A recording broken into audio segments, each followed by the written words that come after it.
Hello everyone. So in this video, we are going to cover Vision IAS Monthly magazine of October 2025. The objective is to simplify the entire magazine so that you can read the entire magazine in limited time. Please understand one thing, it is not the official YouTube channel of Vision IAS. If you want to download their actual magazine, you can visit the official website of Vision IAS. However, for this PDF, you just need to check the link given in the description box or in the pinned comment. So basically what I have tried to do, I have gone through the entire magazine and I have tried to filter out the most important point. Okay, now let's start with the polity section. Okay, now first thing first, it is October edition, October 2025. In polity section, the first news is related to prison reforms. Understand three important things. The prison and related issues, that is part of state list. Recently, it was in news because NCRB, that is National Crime Record Bureau, it has released data related to prisoners. Okay, two important things. It is a topic of state list. That means state government is empowered to legislate on these matters. NCRB is under MHA and it was set up on the recommendation of Tandon Committee. Now, as far as prisons are concerned, three important things are there. See, our prisons are overcrowded. Overcrowded basically means capacity is, let's say, of 100 people, but there are 120, 140 people are there. That is basic meaning of overcrowding. Why there is overcrowding? The reason is simple. Our judicial system is slow. That's why there are a lot of under trials. Under trials are those people who are into judicial custody, who are not convicted as of now. That simply means their crime has not been affirmed as of now. They are still undergoing the trial, and that's why they are referred as under trials. Now, in this case, just remember two important cases. One is Husnaira Khatun versus State of Bihar. This basically specified that there is a right to speedy trial. However, the problem is that still it takes years and years for the resolution of these disputes, and that's why there are a lot of under trials. So just remember the keyword is speedy trial. One more thing, when you are revising, just revise the yellow highlighted parts so that you can revise the entire magazine in roughly 1 hour. That's why I'm highlighting, so that you can go through the same document and revise while playing the video at the speed of 2 or maybe more than that. Okay, second is Suhas Chakma case versus Union of India. So this is a case of 2024. In this case, basically there was a proposal of open prison. Open prison basically means, try to understand it this way. Let's consider one home. Okay, in home, I'm giving you example in the context of prison. In home, there are different rooms. Prisoners will be closed into those rooms. In case of open prison, there will be outer boundary only. Internally, there won't be cells, small cells. So that is the objective of open prison. See, understand the concept of prison is that we have to reform these peoples. That is the basic objective. So this way, the reformation process can be conducted more effectively, and that's why there was a proposal. Okay, now for prisons, just remember this initiative, faster initiative. The name itself is self-explanatory. What is faster? Fast and secured transmission of electronic records. In a very simple sense, let's say some court has issued some bail order. Now those papers will go from court to jail. Sometimes this may take time, so that's why what is being done, this entire process is being done electronically. That simply means computerized. For this purpose, we have a faster system. So in a simple way, this will be used for the communication of the bail order from the court to the prison authorities. Okay, now in this context, three important committees are mentioned. One is AN Mullah committee. So this committee basically recommended a dedicated service, just like we have all India services. For police, IPS is there. For administration, we have IAS. Similarly, this also recommended all India service, which is referred as Indian Prison and Correctional Service. And it also recommended that those who are under trials, they should be separated from the convicted. Convicted basically means they are punished.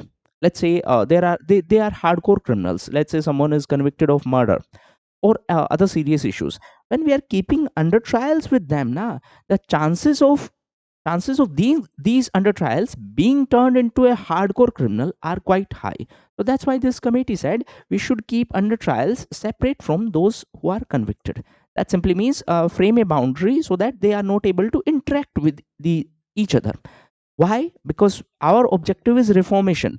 But if they will interact with the convicted people, chances of them being turned into hardcore criminal are quite high. So these are two important suggestions. keep under trials away from the convicts. Apart from that, there is Amitav Roy committee that recommended fast track courts. That's one thing, and exclusive women's prison. So these are two important recommendations. Now, why prison reforms are necessary? Understand, we have already discussed that more than 50% of the under trials, more than 50% of the prisoners are under trials. That simply means their guilt has not been proven as of now. Still, they are in jails. So that's why we need to have these kind of reforms in the system. Just a second, please. Hmm. Okay, so roughly 73% of the jail inmates are under trials. Their crime is not proved as of now, and that's why there is a overcrowding also. Overcrowding basically means more than capacity. Apart from that, there are vacancies of staff. The staff is not well trained, and we don't have adequate women facilities. So these are some of the issues. Okay, next is next topic is related to crime in India report. So basically, this is a report by NCRB. Now, what is NCRB? National Crime Record Bureau. We have already covered. It was set up on the recommendation of Tandon Committee. It is under Ministry of Home Affairs. Usually, it releases a report that what is the statistics of crime in our country. So there are a lot of crimes mentioned in this report. I'm just giving you few important trends which you can use in your mains answer. In prelims, there is a very little chance that they are going to ask a statement from this, but in mains you can specify. For example, because of digitization, what has happened is that cybercrime has increased by 31.2%. Even if you are not able to remember the exact number, just understand that cybercrimes are increasing very fast. Why so? Because of adoption of digital technology plus lack of digital awareness. So that's why cyber crimes are increasing. Apart from that, the cases against scheduled tribes, they have increased by roughly 28%. Cases against children has increased by roughly 9%, and cases against women has increased roughly by 0.7%. This is in comparison to previous year.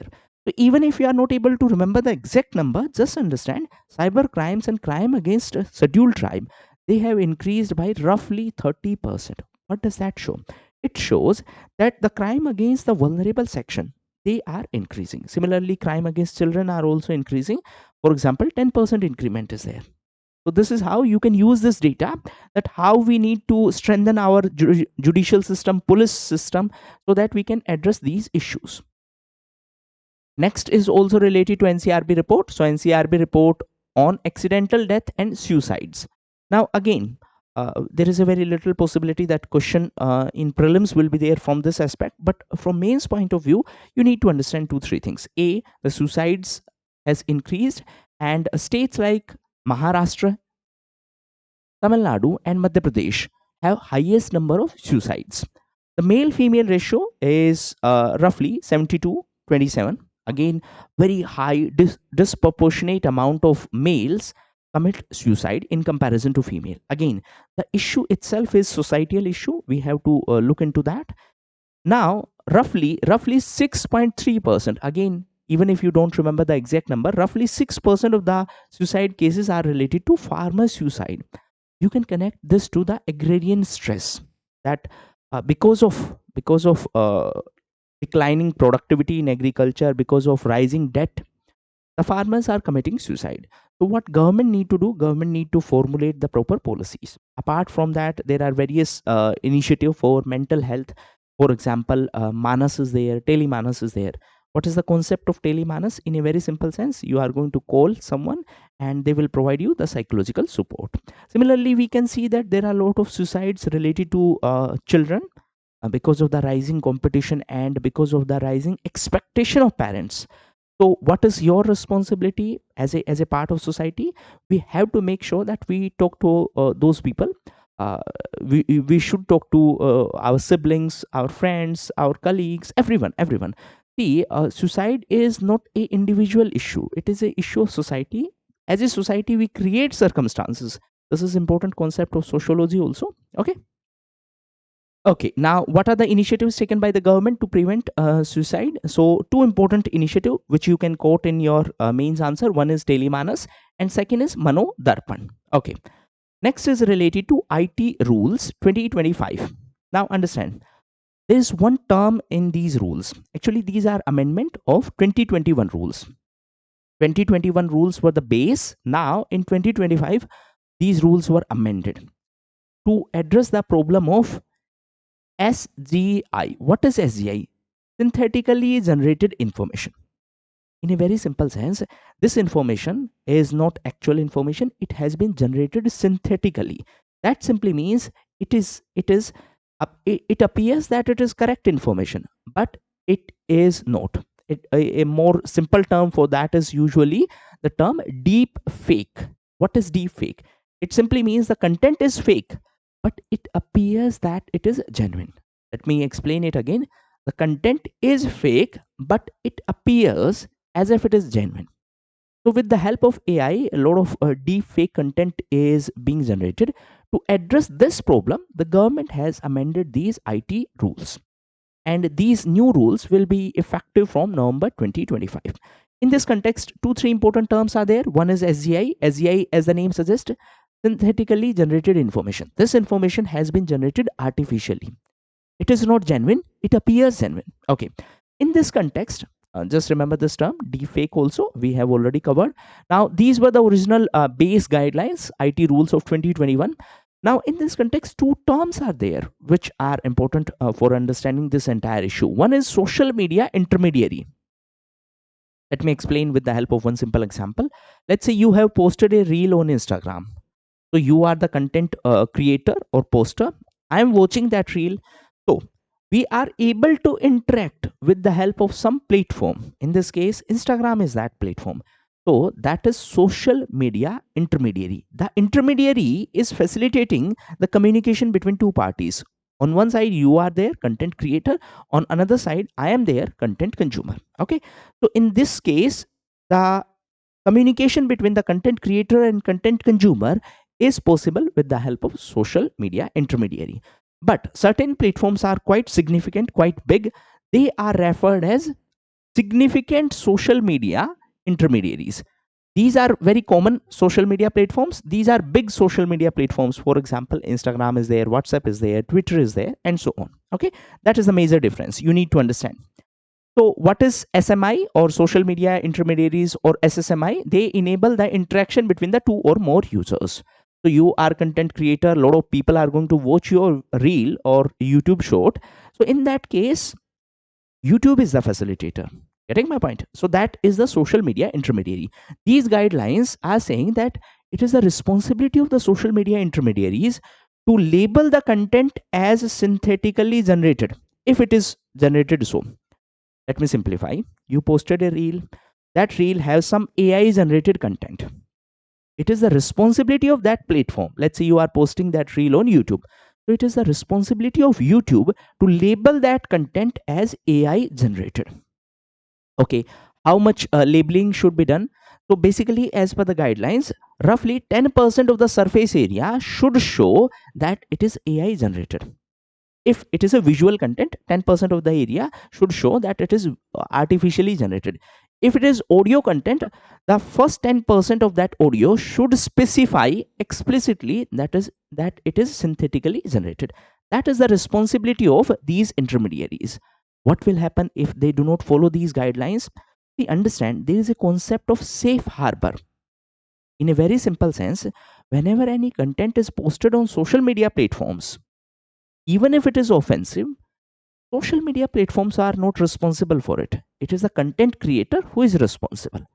Social media platforms are just intermediaries. They have the immunity. This provision is basically referred as safe harbor. But if government provide certain guidelines to these social media platforms, and if they fail to comply to those guidelines, in that case they will lose this immunity. So just remember the concept of safe harbor. Safe harbor basically means social media platforms are immune. They are not liable for the content which is posted on them. But if government say okay, follow these guidelines, or government say remove this content, and if they fail to do so, then this safe harbor provision or safe harbor protection, this will go away. That simply means their immunity will go away. That is the concept. Okay.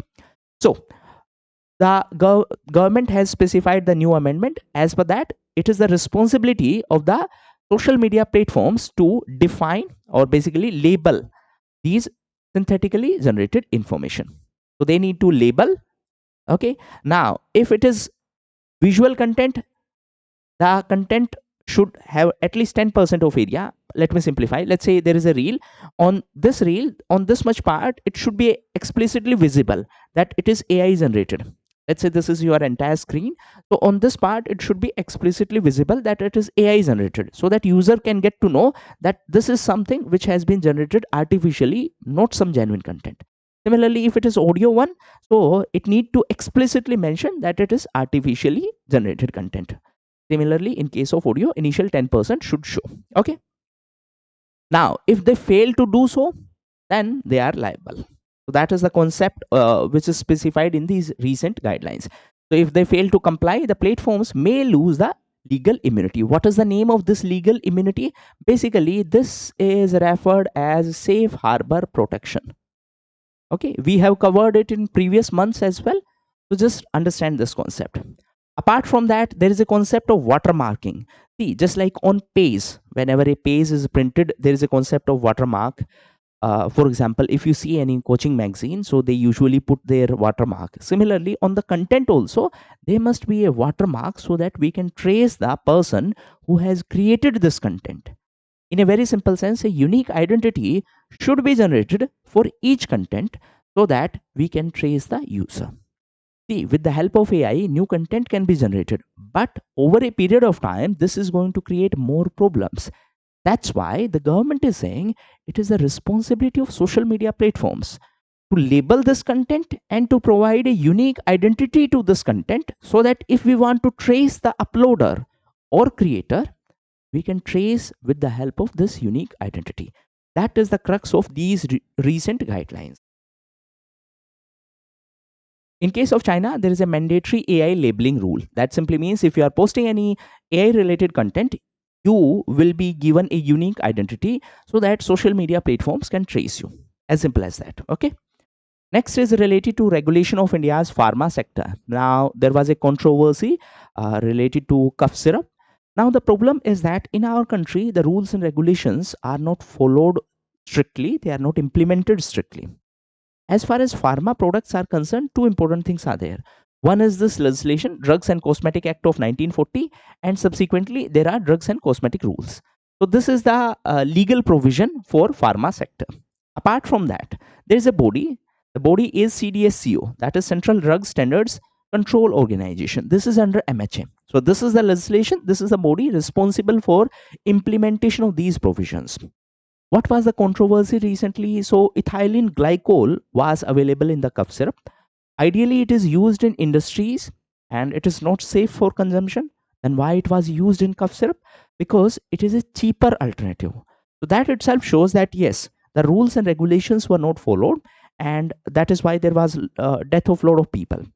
Now understand, one issue is that it is a health concern. A lot of people lost their life. Another issue is that at global level, it is going to have a bad impact on India's image. Why I am saying so? India is considered as a pharmacy of the world. We export a lot of pharma products. Now, if we are not following rules and regulations clearly, that simply means there will be trust deficit. And therefore, what will happen? The countries may not be interested to purchase our products. It in long term, it will have adverse impact on our brand image of Indian based pharma products. That's why it is necessary that government should take steps not only to save our lives, of course, that's prime factor. Apart from that, from economic angle also, this is going to have long term adverse consequences. So you need to remember this dimension. Okay, now first thing first, as I have mentioned, this was the name of the toxic substance which was found. Now how UPSC is going to frame question from this? See, very simple question can be framed in this way, that ethylene glycol is a common substance used in the pharma products. Now if you are not aware of this controversy, you may think that okay, it may be used in the pharma sector, but the entire controversy was around this chemical. Therefore you should know that it is not used in pharma sector. Okay. Apart from that, there is a lack of mandatory recall law. Let me explain it with the help of one example. Let's say a cough syrup batch has been generated. Let's say 100 bottles were or 1000 bottles were produced. They are in market now, and there is some issue with that cough syrup. In a country like India, we don't have a recall legislation. What does that mean? If some product is defective, it should be responsibility of manufacturer to recall those product. That simply means to take those product back. We don't have any legislation like that. This itself shows that there is a huge legislation gap, and that's why these rules and regulations are not implemented strictly. So these are some of the issue related to this pharma sector. Next is related to tribal governance. So recently it was in news because in tribal dominated villages, various initiatives were taken. Now understand, for the tribal welfare, there is Adi Karam Yogi Abhiyan. As a part of this initiative, basically, tribal communities or tribal villages have adopted the Vision 2030 declaration. In a very simple sense, the objective is to ensure the holistic development of tribal areas. Now, what is this Adi Karam Yogi Abhiyan? In a very simple sense, our objective is to develop a decentralized tribal leadership. In a very simple sense, we have to select people from the tribal areas, we have to train them so that they can lead those areas and they can provide better governance in those areas. That is the objective of Adi Karam Yogi initiative. In a very simple sense, train the leadership for the tribal governance. Okay, so that was this. Next is related to promotion and regulation of online games. See, last month we have discussed that government had introduced a new legislation to impose a ban on various category of online games. Now the rules has been notified. So two important things are there in this case. Number one is the online games are categorized into three categories. One is e-sport. E-sport basically means a general sport is there, then there is a e version. E version simply means online version. For example, you play cricket, so there is a online version, that is e sport. Okay, second is online social game, and third is online money game. Now understand, not all type of online games has been banned. The first two categories, they can operate, but the online money games, that is OMG, easy way to remember, OMG, this has been banned. OMG, online money games, this has been banned. So for this entire process, that means how we are going to regulate which is banned, which is not, we have a specific body, and the name of the body is, just a second, it is OGAI. What is OGAI? Online Gaming Authority of India. So this is going to regulate the online games, and this is going to maintain the database of those uh, online games which are allowed, and it is going to take action against those which are not allowed. Which one is not allowed? Just remember, OMG is not allowed. What is OMG? Online money games. Why it is not allowed? Again, it had a lot of adverse impact, it had addiction like issues, and it was kind of gambling. That's why government took this action. Okay, and last news in the polity section is related to postal ballot. First, understand two three terms. Postal ballot basically means you as a voter will receive a ballot paper online. Okay, you got the ballot paper, you are going to fill the choices. Let's say a ballot paper is having four choices, A, B, C, D, four candidates are there. You selected candidate number B or candidate number C. Okay, now you are going to send it back to the election authorities. This is postal ballot. Now you have voted through this postal system, other people have voted through EVM. How this voting will be counted? For that purpose, recently election commission has issued guidelines that first the counting of postal ballot should be done, and then the EVM vote should be counted. First postal ballot counting should be done, then EVM voting. Now understand, this is one guideline, that's why it was in news. Second thing is that who are eligible for these postal ballot. Number one is service voter. Service voter basically means, let's say army personnel are there, they are posted in different areas, so they cannot come to vote. So for them postal ballot is allowed, and their spouses also. Okay, that's one thing. Second category is special voters. For example, president is there, so in this case special voters are allowed to vote or cast their vote through postal ballot. Third category is a special category, or basically the people who are absentee voters. Now, what is the meaning of this term absentee voters? Basically, senior citizens who are above 85 or person with disabilities or differentially abled people. So, three type of people: service voters, for example, army personnel; special voters, for example, president; absentee voters, for example, senior citizens with the age of more than 85 or person who are differentially abled. Okay. Now, if voting will be done, first postal votes will be counted, and then remaining votes which are casted through EVM, they will be counted. So that is the crux of this entire issue. And with this, we have covered the polity section. Now I'm going to take a break of 2 minutes, and then we are going to start the IR section. Okay.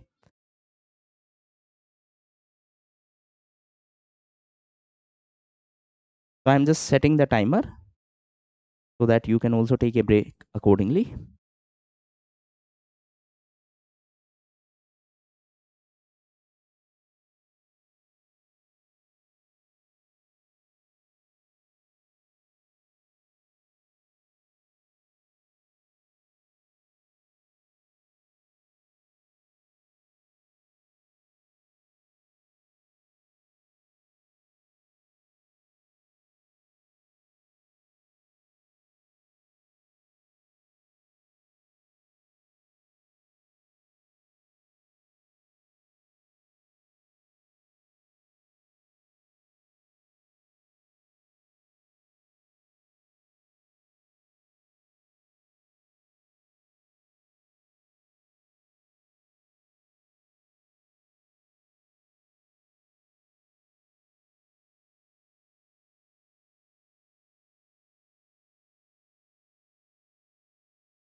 Okay, now we are going to start IR section. Okay, in IR section, the first issue is related to rise of anti-immigration policies. See, what is happening is that there is a protest in different countries against the immigrants, be it countries like Japan, be it countries like USA. We have seen that Trump administration is quite vocal against immigrants. Similarly, the situation is there in Japan, where some political parties are calling it as a silent invasion. Silent invasion basically means people from outside are coming and they are taking the jobs. So that is why there are various protests. Similar situation is happening in case of Australia also. Again, there is a very little possibility that in prelims there will be a question from this, but from mains point of view, you just need to understand this is one of the ground for the protectionism. Protectionism basically means putting barriers around your economy, and this is against globalization. Globalization basically means integration with the rest of the world. Protectionism basically means you are taking a step back to protect your own economy. In UPSC 2025 mains, there was a question on this protectionism. So that is one such background. Okay. Now, anti-immigration protests are there. What are recent issues? For example, the hike in the visa fees by USA. In Japan, various parties are saying that it is silent invasion. In Australia, also there are various marches. What are the factors responsible for it? I mean, why it is happening? One of the biggest factors is economic. See, the perception is that these immigrants are taking jobs, and therefore there are less opportunities for the local people. So economic factors are there, cultural issues are there, political also. For example, if you see in those countries where the political rhetoric is there that we are going to make sure that local people get priority, these kind of political thought, they also provoke people to take action against immigrants. And there are a lot of misinformation also. Misinformation like they are attacking your families or something like that. So that is posing a security challenge. So these are some of the issues. That's why there is a protest now. What can be done? See, again, from Indian point of view, of course, government need to have a dialogue with other governments. That's first thing. Second thing, we also need to create jobs in our country so that these people don't have to go outside. Third thing, we also need to have migration and mobility pacts. What is that? It simply means we should have agreement with different countries to facilitate the mobilization of more and more people. People should be able to work in different countries, and for that, government to government agreement should be there. These are some of the suggestions. Okay. Next is related to India, Afghanistan. Now, understand, in 2021, the security forces of NATO, they decided to exit from Afghanistan. After that, Taliban took over. Now, as far as India is concerned, initially and even now, officially we have not recognized the Taliban. Why so? Because Taliban is not democratically elected government. However, previously we were not engaging with Taliban. But recently there was a shift. Shift is that the Foreign Affairs Minister of Taliban was on official visit to India. That simply means now, at least diplomatically, we are engaging with Taliban. Why it is happening? Understand, Afghanistan is very crucial from security point of view. Apart from that, from the connectivity point of view also, it is quite significant. Reason being, it will provide connectivity to the Central Asia. Apart from that, the major powers are trying to increase their presence in Afghanistan. Recently, China announced that they are going to expand their CPAC, China Pakistan Economic Corridor project, to Afghanistan. So China is trying to increase its presence, especially after the withdrawal of USA. USA is also trying to increase their presence. Initially, they have decided to withdraw, but now again they are trying to increase their presence. For example, Bagram Air Base was in news. USA is showing its interest in this airbase. This is a airbase in Afghanistan. Okay. Two important things in prelims. This airbase can be asked. For example, in places in news, like this airbase is situated in. CPAC has already been, China has already announced that they are going to expand CPAC to Afghanistan. Russia recently became the first country to officially recognize Taliban regime. So that's why we don't want to stay behind in this entire power posture, and that is why government of India have decided to engage diplomatically engage with Taliban. So these are some of the things. Now understand, as far as diplomacy is concerned, we try to engage with each and every player. We should try to engage. That's a real, I would say, diplomacy. Understand it. Morally, we may not agree with that country, or we may not agree with those who are in power in that country. Morally, we may not. But diplomatically, we will have to engage with each and every stakeholder in that region. Be it Afghanistan, be it Myanmar also, be it Bangladesh also. You see, in Bangladesh also, the Muhammad Yunus government, it is not democratically elected government, but diplomatically, we need to engage with each and every stakeholder. Okay. So that is something which shows a change in stance. Just remember the name of the minister also. Sometimes they can ask you very factual information. The name was Amir Khan Mutaki. Okay. So this is first ministerial level visit to India since the Taliban took over in 2021. Russia is the first country to officially recognize the Taliban government. China is expanding its CPAC. We have already discussed that. US is showing its interest in the Bagram Air Base. Next is related to India Russia. Now, again, nothing much is happening in this case. I mean, nothing new is happening. All of these issues has been discussed multiple times. Then why it was in news? Because of the completion of 25th or 25 years of the declaration of the strategic partnership. Now, understand, previously with Russia, our economic relationship were not that much deep. We had good defense ties, but economic relationship were not that much great. The reason was a lack of trade. But after Russia-Ukraine conflict, Russia was facing issues. They offered cheaper or discounted oil to India. India started importing oil. Because of that, the trade has increased. But there is one major issue. Since we are importing more, there is a huge trade deficit. We are importing a lot of oil from Russia. There is huge trade deficit. That is one issue which is problematic between India-Russia relationship. The objective is that we have to increase our trade, bilateral trade, to $100 billion by 2030. $100 billion. Let me give you one picture. You will be able to understand the economic relationship between India, Russia, and India, US. Just a second. This is India, this is Russia, and this is US. With India and Russia, our goal is to have a trade of $100 billion by 2030. And with the US, we have a goal of $500 billion of trade by 2030. Now understand, we have a FTP. What is FTP? Foreign Trade Policy. This was announced in 2023. So as per that FTP, our objective is that we are going to have a export of $2 trillion. $2 trillion, out of which 1 trillion will be in goods, 1 trillion will be in services. Now understand, roughly one fourth of this we are planning to have with USA. That's why our economic relationship with USA are very different from that of Russia. With Russia, we did not had much economic ties. Yes, strategically, defense wise, there are a good relationship, but economically, we need to strengthen our relationship with Russia.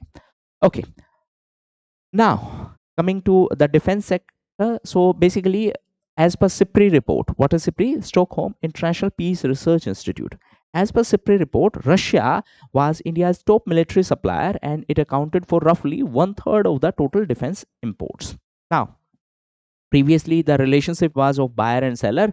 We were buyer, Russia was seller, but now we are focusing on joint research and co-production. In a very simple sense, both countries are coming together for defense research and for co-production. For example, we are co-producing BrahMos missile. BrahMos is actually a combination of two names, Brahmaputra and Moskova. Brahmaputra from India, Moskova from Russia. Okay, so that is something you need to keep in mind. From energy point of view, of course, we are purchasing oil from Russia. Apart from that, India and Russia are collaborating for the Kudankulam nuclear power plant. Okay, in trades, as we have discussed, the target is $100 billion. One issue is trade deficit. Trade deficit simply means we are importing much more than what we are exporting. Why we are importing too much? Reason is we are importing a lot of oil from Russia. Why so? Because A, it is cheaper, plus we are trying to diversify our oil sources. Previously, we were heavily dependent on the West Asian region. Now we are trying to purchase it from different sources. However, again we are creating new problem. Why we are creating a new problem? See, previously our dependency was on West Asia. Now we are creating another dependency on Russia.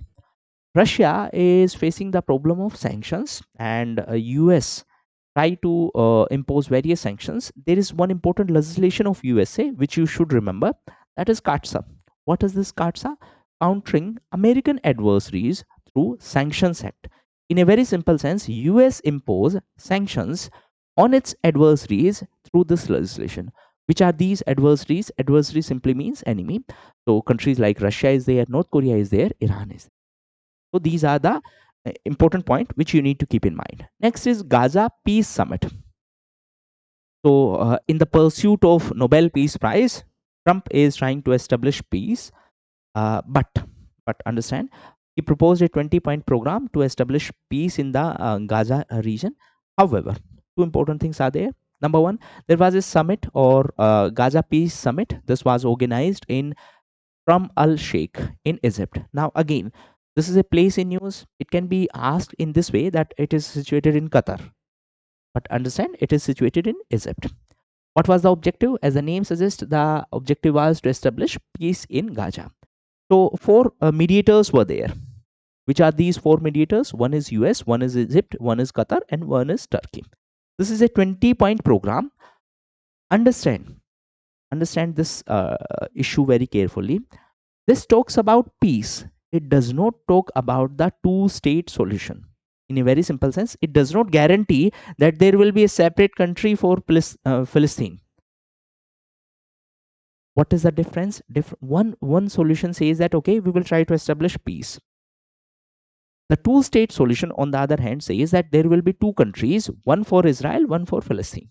That is the major difference. So examiner can basically confuse you by saying that this Gaza peace plan guarantee a two-state solution or creation of the state for Palestine.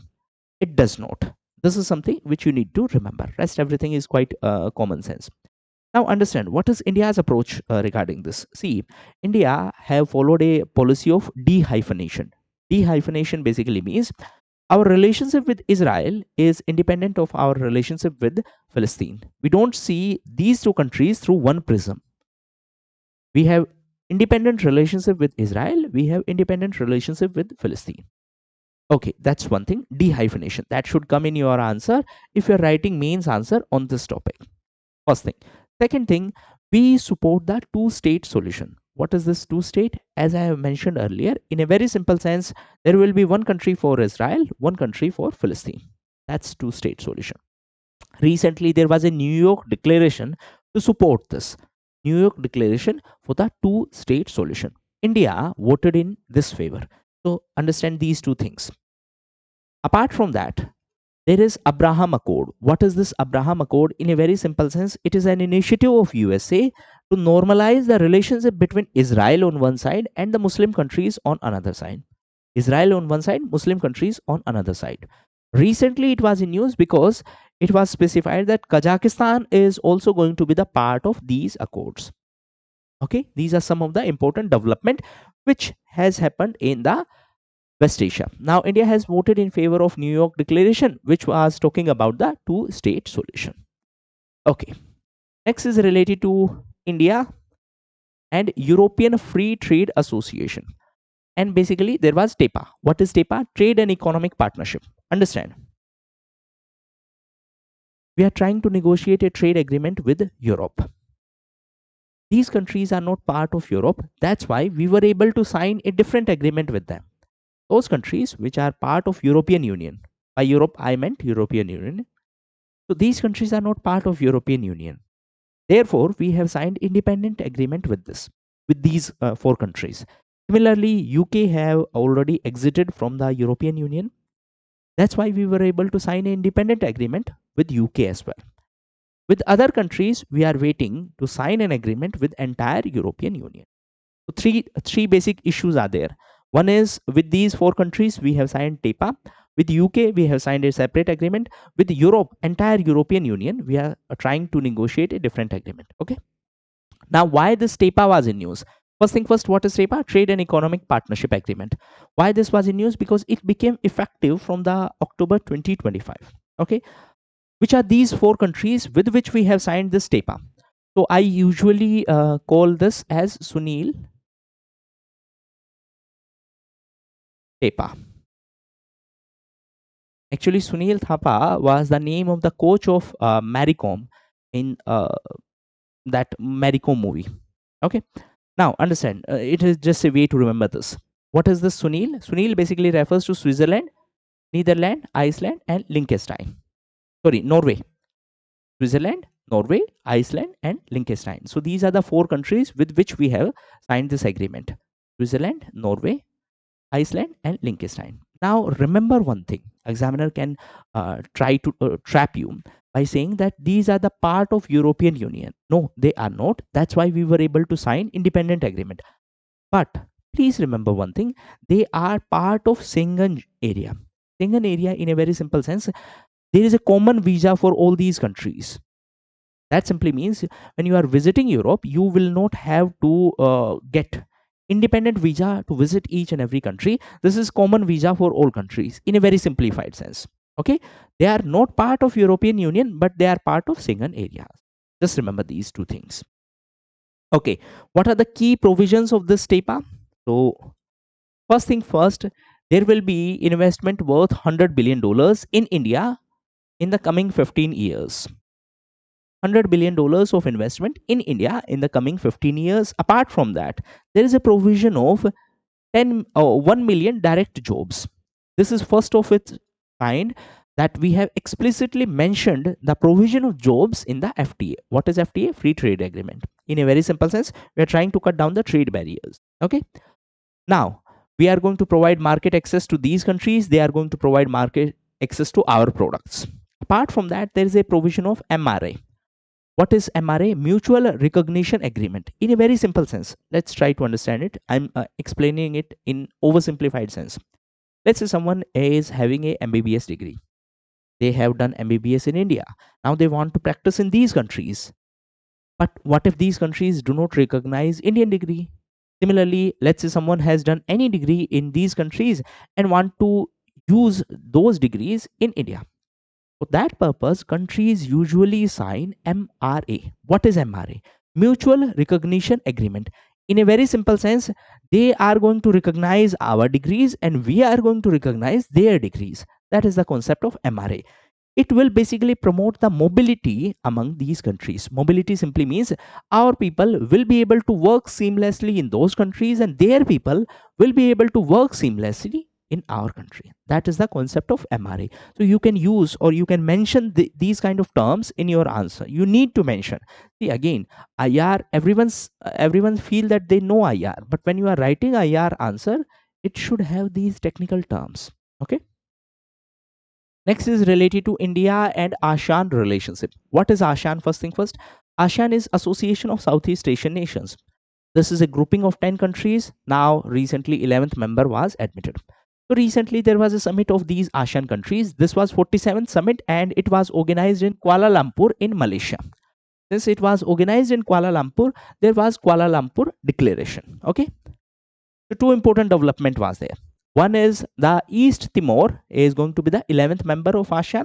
Second is there was Kuala Lumpur Declaration or Accord. Now understand, I think last to last month we had discussed a dispute, border boundary dispute between Thailand and Cambodia. Then Thailand Prime Minister tried to had a call with the politician of Cambodia. Subsequently, the call was leaked and therefore the Prime Minister of Thailand was removed. We have already discussed this issue. Now, through this accord, there is a joint ceasefire agreement between Thailand and Cambodia. In a very simple sense, they will stop fighting. Ceasefire simply means stop fighting. That is the issue. Okay. So just remember that the Kuala Lumpur Accord is a result of this Kuala Lumpur summit of ASEAN. This was 47th summit, which was organized in Kuala Lumpur in Malaysia. Next is related to India, UK. Again, nothing much in this case. Recently, Prime Minister of UK visited India. Subsequently, few important developments were there. So just remember one keyword in this case, and that is JETCO. What is this JETCO? It simply means Joint Economic and Trade Committee. In a very simple sense, there will be a joint committee having officials from India and from UK. For what purpose? As the name suggests, for trade and economic purpose. So they will support the implementation of the trade agreement between India and UK. What is the name of trade agreement? That is CETA. What is CETA? Comprehensive, just a second, Comprehensive Economic and Trade Agreement. Okay, that is CETA. Apart from that, a few university of UK will open their campus in the GIFT city. What is GIFT? Gujarat International Fintech City. It is situated in Gandhinagar in Gujarat. It is our fintech city. Fintech means what? Those companies which are providing financial services with the help of technology. That is fintech. So we have created a dedicated space for these kind of companies who are going to provide fintech services.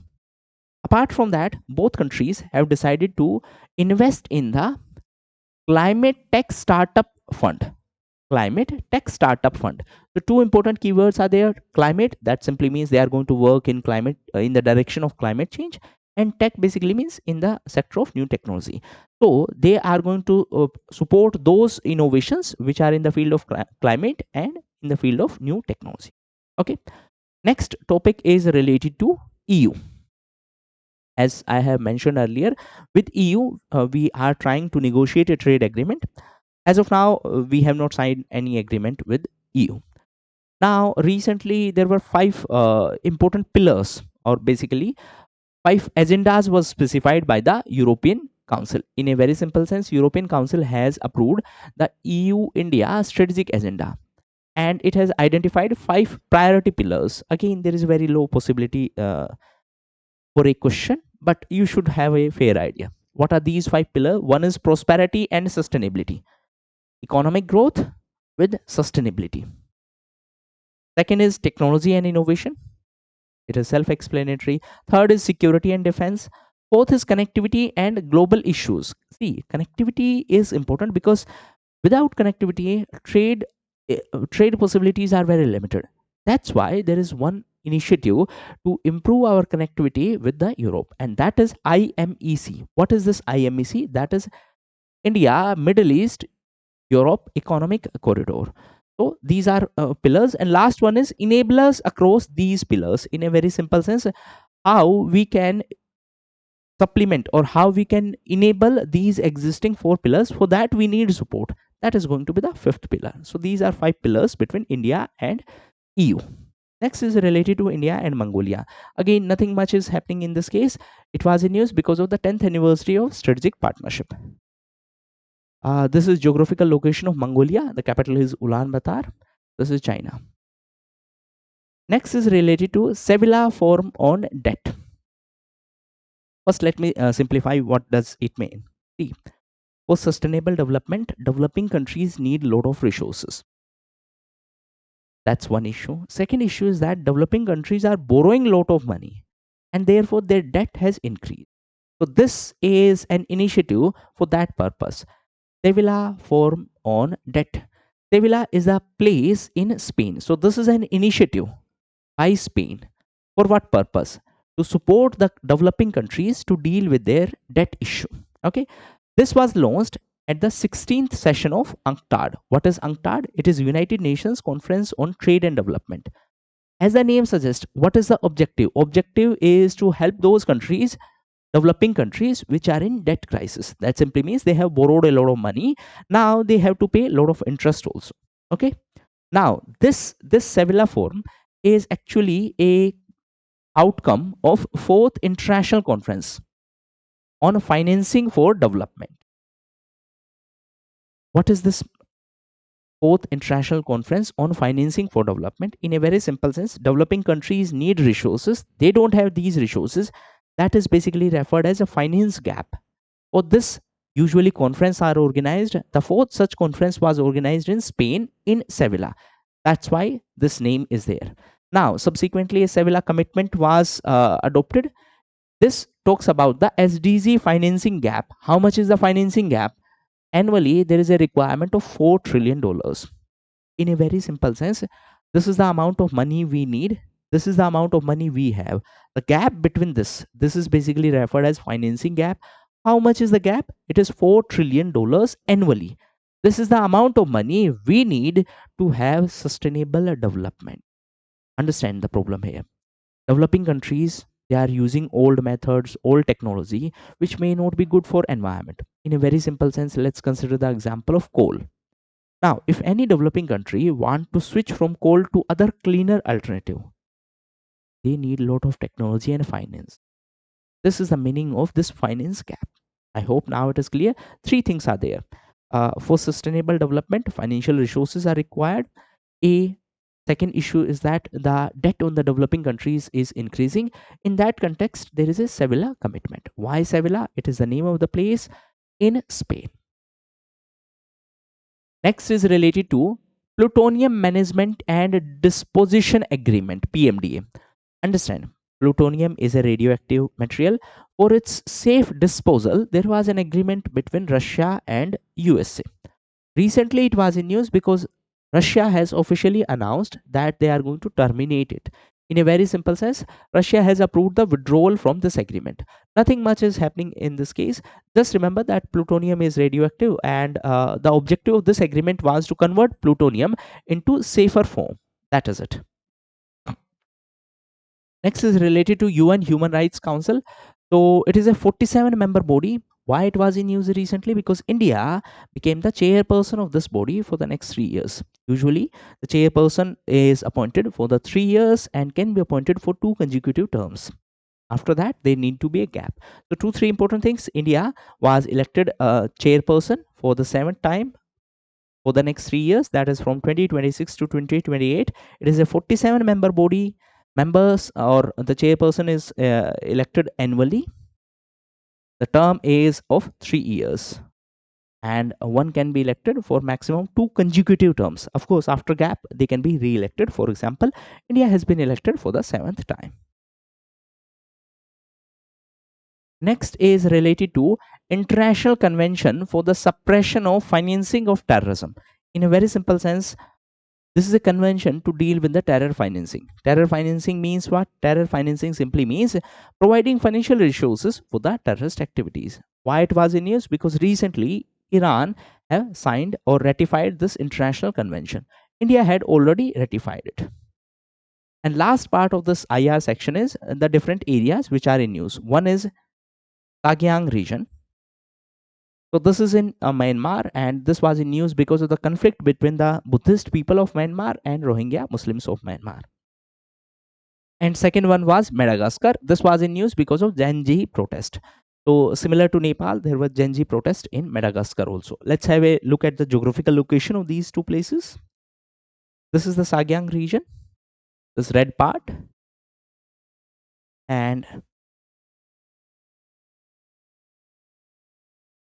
this is Madagascar. So this is Indian Ocean, this is African continent, and this is Madagascar. So with this, IR section is over. And now again, I'm going to take a break of 2 minutes, and then we will switch to next section, that is economy.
Okay, next section is economy section. In economy section, the first topic is related to global multidimensional poverty index. Now understand, it is released by UNDP and OPHI, that is United Nations Development Program, and Oxford Poverty and Human Development Initiative. As per 2025 report, there is a global multidimensional poverty level of 18.3%. Easy way to remember, roughly 18% people globally are multidimensionally poor. Now understand, this is based on 10 indicators, three major dimensions and 10 indicators. If someone is deprived in 3 or more out of 10, 3 or more, if someone is deprived, they are referred as multidimensionally poor. At national level, in India also, a specific report is released, that is India Multidimensional Poverty Index, and this is released by Niti Aayog. This one is based on 12 indicators. Global one is based on 10. India specific is based on 12. Two additional indicators are there. One is maternal health, one is bank account. So these are some of the things which you need to keep in mind. Okay. Now, understand, roughly 18% population is multidimensionally poor in India. As per this global report, roughly 16.4% people are multidimensionally poor. Just remember two things, that Indian average is lower than the global average. That's one thing. This is as per global index. As per India index, the multidimensional poverty level is 14.96%. Okay. Now, understand one more thing. This index simply says that if someone is deprived out of 10, if someone is deprived in one third, that is three or more indicators, they will be multidimensionally poor. The India specific index is released by Niti Aayog, and these are the parameters of that index. Have a look at this thing. Now, this parameter maternal health and this parameter bank account, they are unique in India specific index. Rest of the parameters are there in the global index as well as in India index. Very simple question can be asked, that which of the following indicators are adopted separately by the India specific index. So two parameters, maternal health and bank account. As per India specific index, it is 14.96%. So three data is there. Globally, as per global index, 18% is global, and in India, it is 16%. This is as per global report. And as per India specific report, it is 14.96%. That is the level of multidimensional poverty. Next is related to Nobel Prize in Economic Science. Now understand, in economics, it was given for a term or a concept that is creative destruction. Let me simplify the concept. What is creative destruction? In a very simple sense, new products will come, new ideas will come, and if old ideas are not able to transform themselves, they will be destructed or they will go out of business. Leave this. Let's try to understand it using a very simple example. In childhood, you might have seen those bulky TVs. With the advancement of innovation technology, new slim TVs are there. Now you won't see any bulky TVs anymore. That is creative destruction. The old ideas will vanish away with the advancement of new things. Previously, there was a concept such as pen drive. Now they don't exist. Even if they do, they have very low relevance. Why so? Because there is a new idea of cloud storage. That is another example of creative destruction. It simply means new innovation will fade out the existing old innovation if they will not be able to adapt according to the new ideas. That is the concept. Okay, for this particular thing, the Nobel Prize in economics was given. Okay, so understand two important things. What is the specific contribution of these people? Again, I'm not going to read the names, you can read them by themselves. My major objective is to help you understanding the concept here. Okay, so there were three people. Now, the contribution of John Mocker is that he has specified the necessary condition for a sustained growth. That simply means what is required for sustained growth. What kind of environment is required for sustained growth? So, three conditions are there. A, joint evolution of science and technology. In a very simple sense, science and technology need to be promoted. Then there is need to be a mechanical competence. People should compete, and there should be a society which is open to change. If society will not change, understand, if society will not change, what will happen? They will lag behind. So if you really want sustained growth, society need to change. It need to adapt according to changing circumstances. Apart from that, the Philip Aghion and Peter Howitt, they gave the theory of creative destruction. We have already discussed creative destruction basically means new ideas, new innovation will replace the old and existing ideas. Something new will come and that will destroy the existing thing. That is creative destruction. So that's why innovation is important. That's why support to innovation in any economy is important, because when there will be innovation, there will be new ideas, there will be new product which will replace the existing product. That's how countries are going to grow economically. For that purpose, we need to have our focus and attention on the innovation, science and technology. Our society should be willing to change. Similarly, that's why you might have noticed that government of India is also giving too much attention to this research, innovation, development. In that background, RDI scheme was launched. We will cover it, but in later part, what is RDI? Research, development, and innovation. Okay, that is the Nobel Prize for economics. Next is related to Pradhan Mantri Dhan Dhanya Krishi Yojana. Again, this scheme was announced in the budget. There is a scheme, Aspirational District Program, which is an initiative of Niti Aayog. The objective of that Aspirational District Program was to focus on the most backward districts of our country. On similar lines, this Pradhan Mantri Dhan Dhanya scheme was announced. What is the objective? Objective is the objective is to focus on the most backward agricultural district of our country. Most backward means what? That simply means in terms of production, in terms of cropping intensity, in terms of credit, they are backward. Credit means simply the farmers in these districts are not able to get much loans from the banks. Limited credit availability is there. What is this cropping intensity? In a very simple sense, how many crops are cultivated in a particular piece of land in a year. Now understand, our India specific average is roughly 1.4. It simply means in a piece of land in a year, not even two crops are cultivated. Why so? Because we don't have proper irrigation facility. There is a heavy dependency on the rainfall. Okay, so this particular initiative Dhandanya scheme try to focus on the agriculturally backward districts of our country so that we can uplift them. That is the objective. Now, two three important things. There will be coverage of 100 underperforming districts, and the focus is on their overall development. For this, the annual budget is of 24,000 crore, and for 6 years it is going to be 1.44 lakh crore. Out of that, 40% money will be utilized for subsidy, 30% for the infrastructure, 20% for the loan, and 10% for the training and the market support. Now, how we are selecting these districts?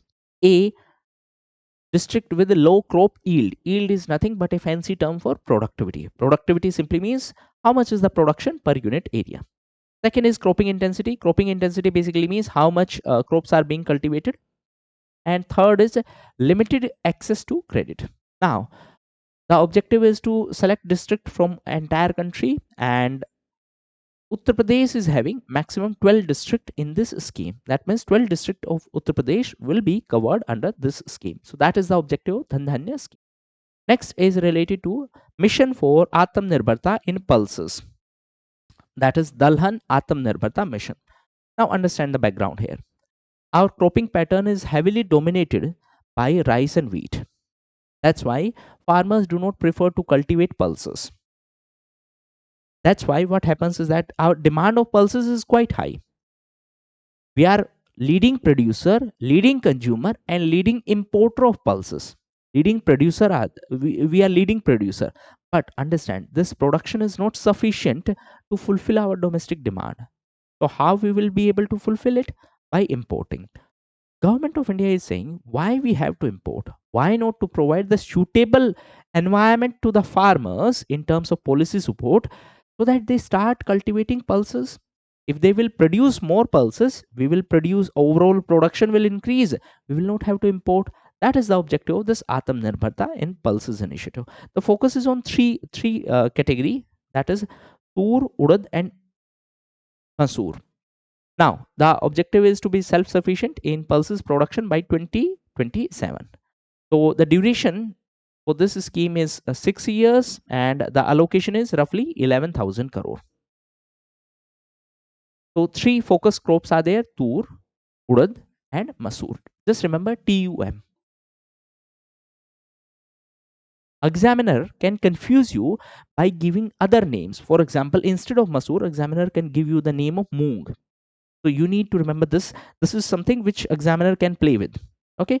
Now, what is the objective? Objective is quite simple. We have to increase the production, we have to increase the cultivation area, and we have to increase the productivity. Yield is nothing but productivity.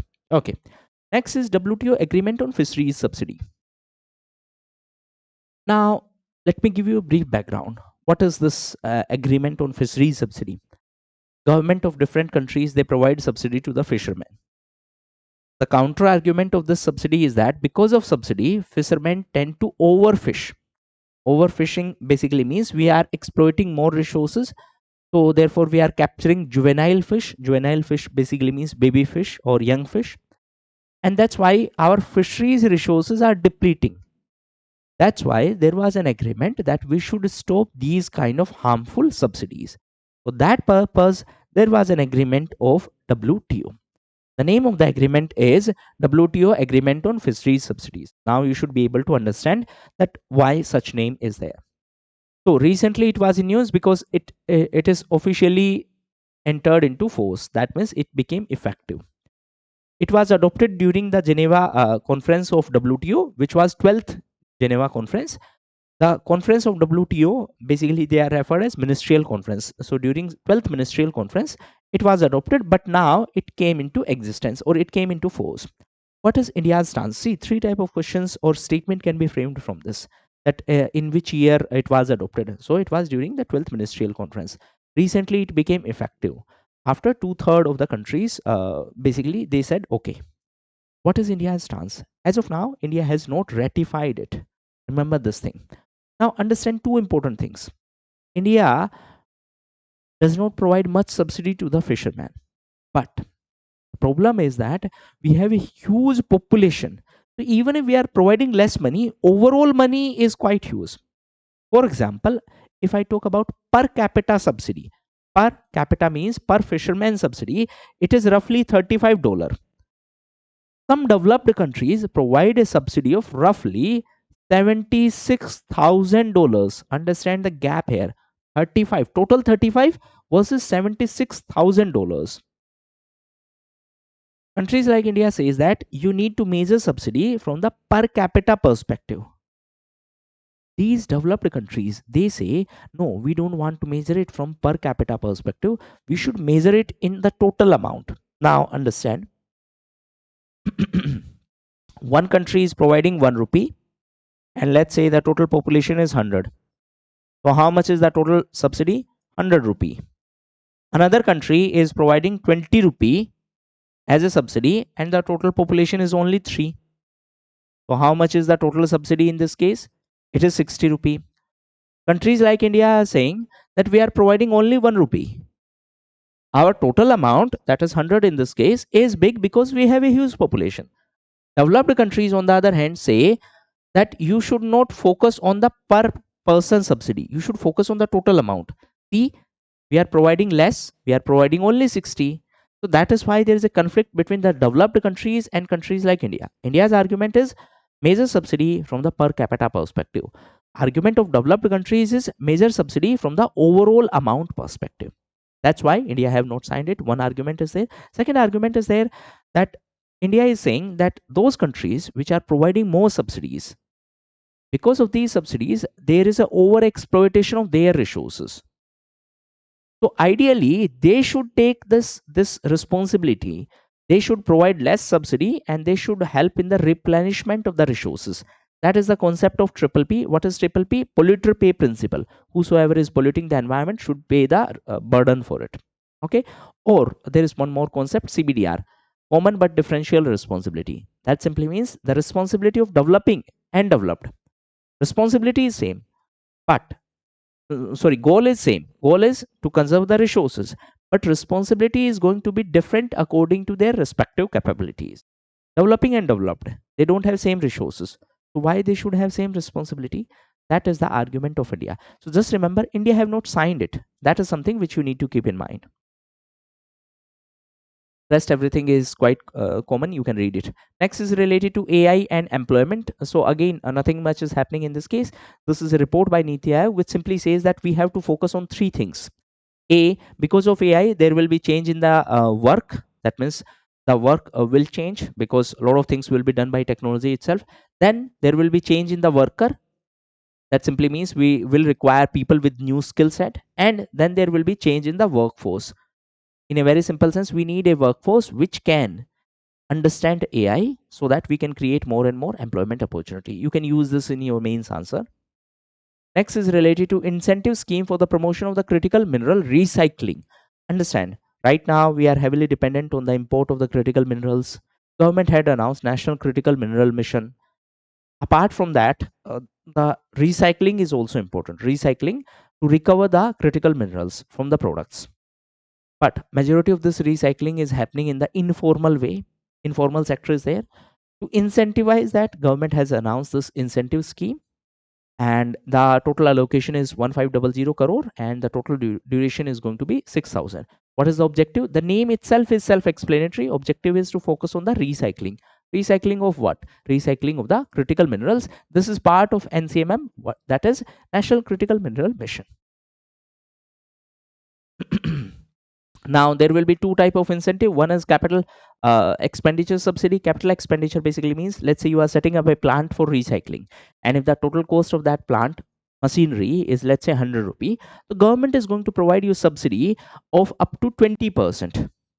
That is cost of machinery. And let's say to operate that plant, if you need, let's say, 100 rupee, so government is going to provide you subsidy for the expenditure on the operations also. This is going to be incremental. Incremental basically means, let's say this year you are creating a product worth 100 rupee, so you will be getting 40% subsidy. Next year you will be getting even more subsidy. Okay, that is the concept of incremental sale. Similar type of subsidy is also provided in PLI scheme, that is production linked incentive, that is also having incremental subsidy scheme or incremental incentive scheme. Okay, now there are various limitation on these subsidies. Again, you can read it on your own. This is purely factual.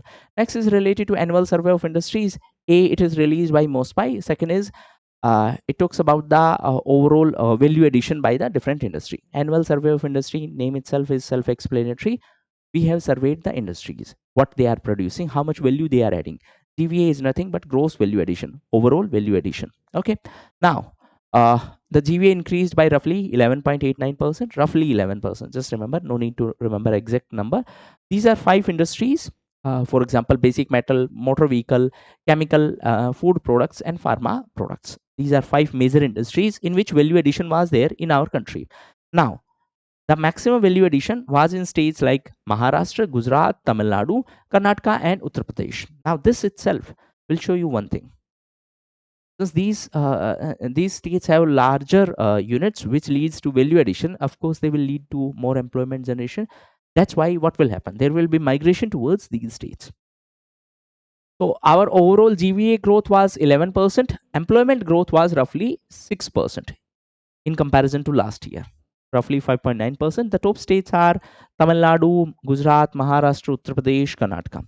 Now, you might wonder why it is happening that in terms of value addition, some states are on top, the priority order changes. See, it depends on a lot of factors. It may be possible that the value addition is happening because majority of my plant is having machines, less workers are there. So of course, in that case, what will happen? Less employment opportunities will be there. Okay, just remember the trend. Next is related to Payment Regulatory Board. Now, again, I'm not going to discuss each and every nitty-gritty of this thing. If you have covered MPC, Monetary Policy Committee, the composition is similar to MPC. 6 members will be there, 3 from RBI, 3 from Government of India. What is the objective? Objective is, the name itself is self-explanatory, Payment Regulatory Board. So this is for digital payments. Previously, there was a separate body. Name of that body was Board for Regulation and Supervision of Payment and Settlement System. Instead of that body, now we will have this PRB. What is PRB? Payment Regulatory Board. Okay. Now, understand this is set up as per the provisions of Payment and Settlement System Act of 2007. Okay. It will be chaired by RBI Governor. It is set up as per the Section 3. RBI Governor is going to be the ex officio chairperson. 6 members are going to be there, and the tenure of the members is going to be 4 years, and they are not eligible for renomination. Rest of the things are quite common. And the meetings will be at least twice a year with a quorum of 3 members. What does that even mean? It simply means whenever there will be meeting, at least 3 members must be present. Okay. Next is internationalization of rupee. Understand what is the meaning? Internationalization of rupee simply means more and more transactions are happening in rupee. For that purpose, recently RBI has announced various initiatives. For example, giving loan in rupee. Loan to whom? Loan to non-resident people in rupee. That's one thing in such initiative. Loan to non-resident in rupees. Apart from that, there are transparent reference rate. What does that even mean? Let's say you want to convert rupee into dollar, dollar into some other currency. If the rates will not be transparent, you will not prefer to deal in rupee.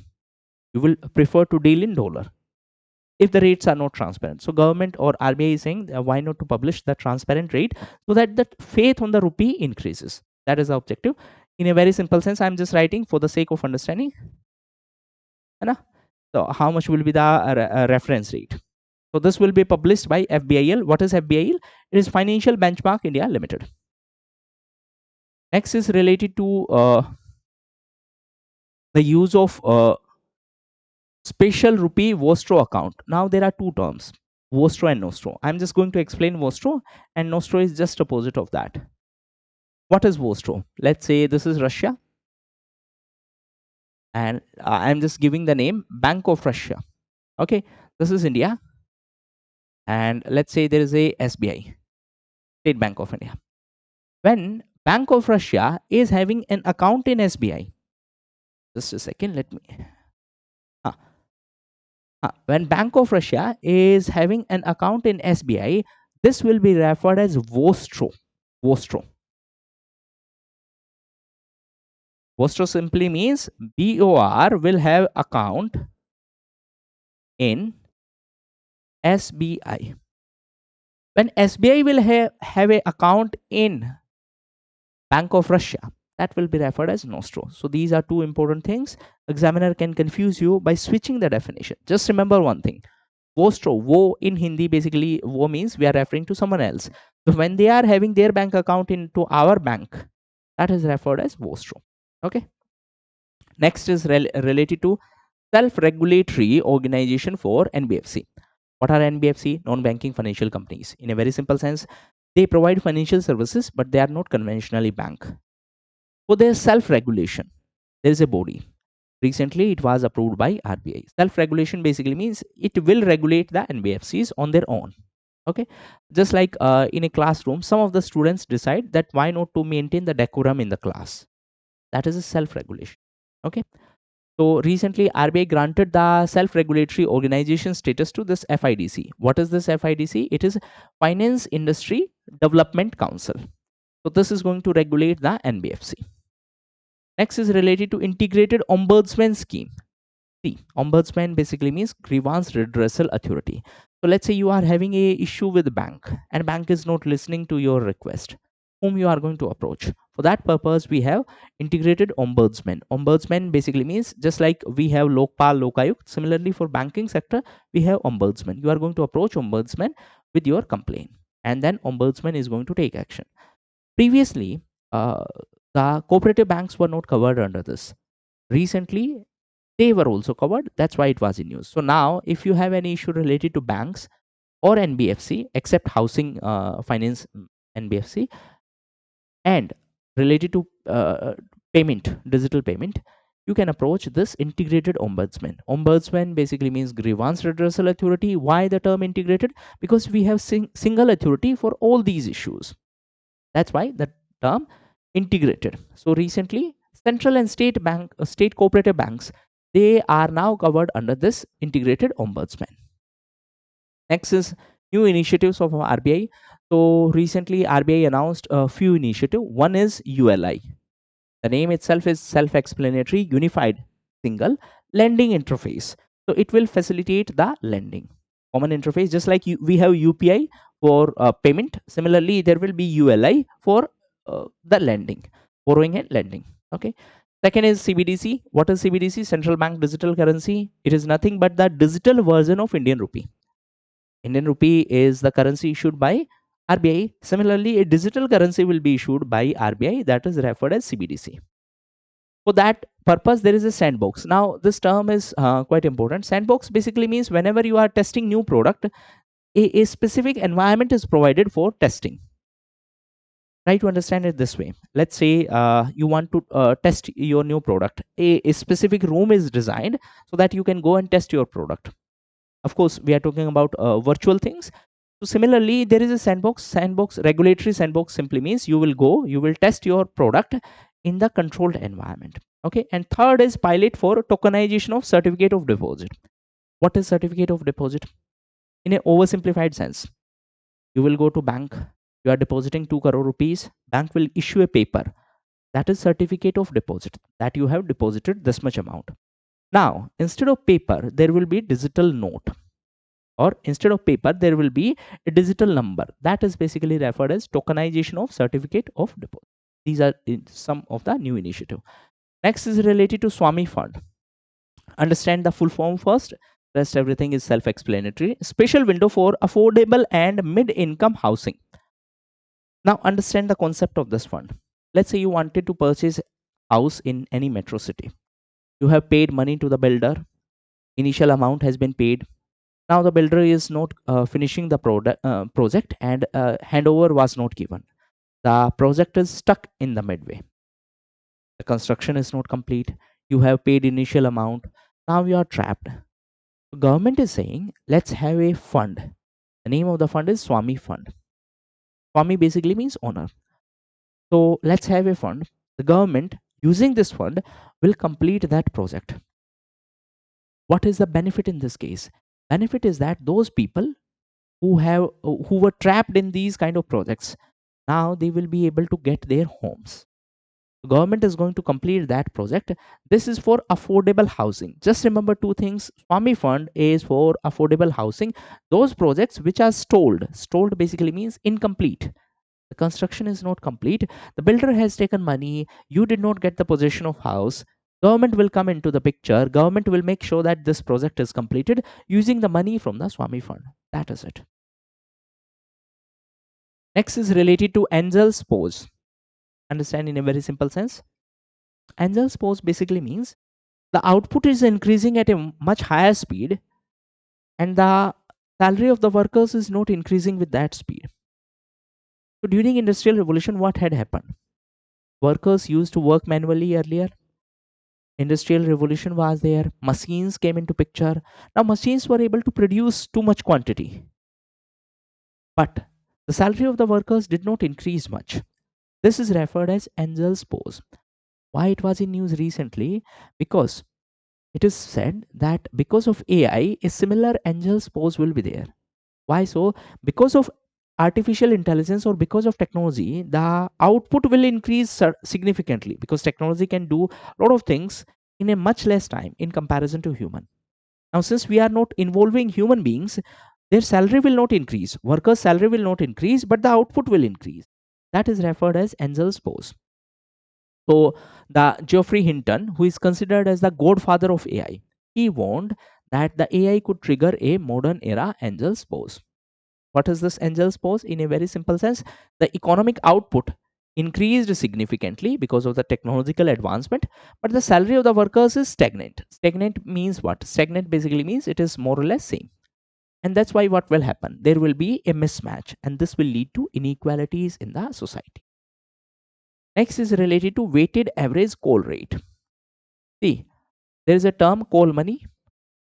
Call money simply means whenever a bank need to borrow money for one day, just for one day, at what interest they are borrowing money. Let's say SBI is borrowing from SDFC, SDFC is borrowing from ICICI, and so on.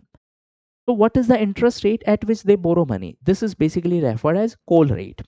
Now, the interest rate will not be same for everyone. So if we take the average of the interest rate which is given by the banks to another bank when they borrow money for one day, this is basically referred as a weighted average call rate. Let's say 6%. One bank is giving 6%, another bank is giving, let's say, 6.5%, another bank is giving, let's say, 7.1%, and so on. So what will be their average? That is basically referred as weighted average call rate. So RBI is going to continue to use the overnight weighted average call rate as the operating target for monetary policy. With this, RBI is able to understand that how much is the demand of the money. If the interest rate increases significantly, that simply shows the demand is increasing. Next is World Economic Outlook. So basically, this is a report by IMF. Just remember this thing. Now, IMF and other institutions, they project the growth target for India and for global level also. Again, it is not humanly possible to remember each and every global target. Just remember one thing, that the projected growth rate for India is roughly 6%, and the global growth rate is roughly 3%. No need to remember exact number. Just remember 6%, 3%. That is roughly half of the India's growth rate, projected growth rate. Global growth rate is going to be roughly half of the India's projected growth rate. Next is related to Global Financial Stability Report. Again, it is released by IMF. Nothing need to be remembered. Just remember, it is by IMF. Examiner can confuse you that it is released by WTO or World Bank. Next is related to PM Setu. Now, if you are able to remember the full form, rest everything will be covered in that. PM Setu basically refers to skill and employability transformation through upgraded ITI. What is ITI? Industrial Training Institute. In a very simple sense, we are trying to increase the employability of our people. Employability means what? Understand, there are two things: employment and employability. Employment basically means create jobs. Employability basically means people are educated but they are not employable. They don't have required skill. What we are doing, we are trying to upgrade their skill set with the help of ITI. What is ITI? It is just like a institution, training institution for industrial purpose. So what we are doing, we are upgrading the courses in these ITI. People will go there, they will learn new skill. This will increase their employability. That is the objective of PM Setu.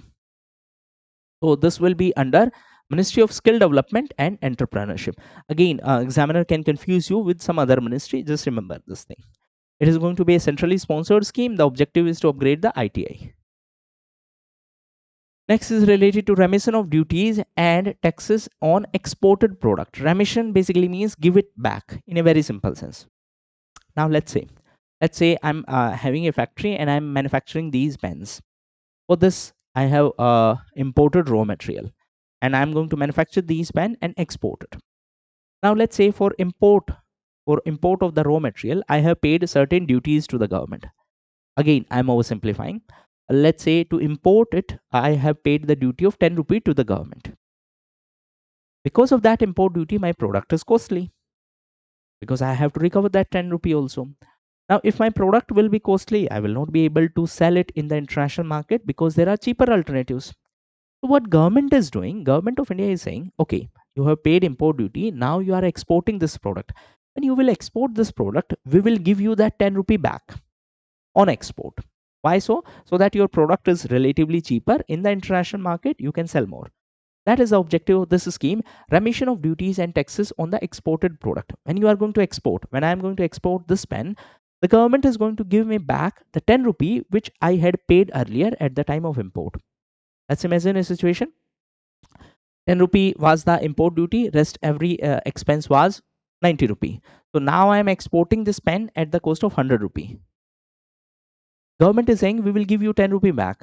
So now I can sell the same pen instead of 100. I can sell the same pen in 90 rupees. This way, my product will be cheaper, exports will be more.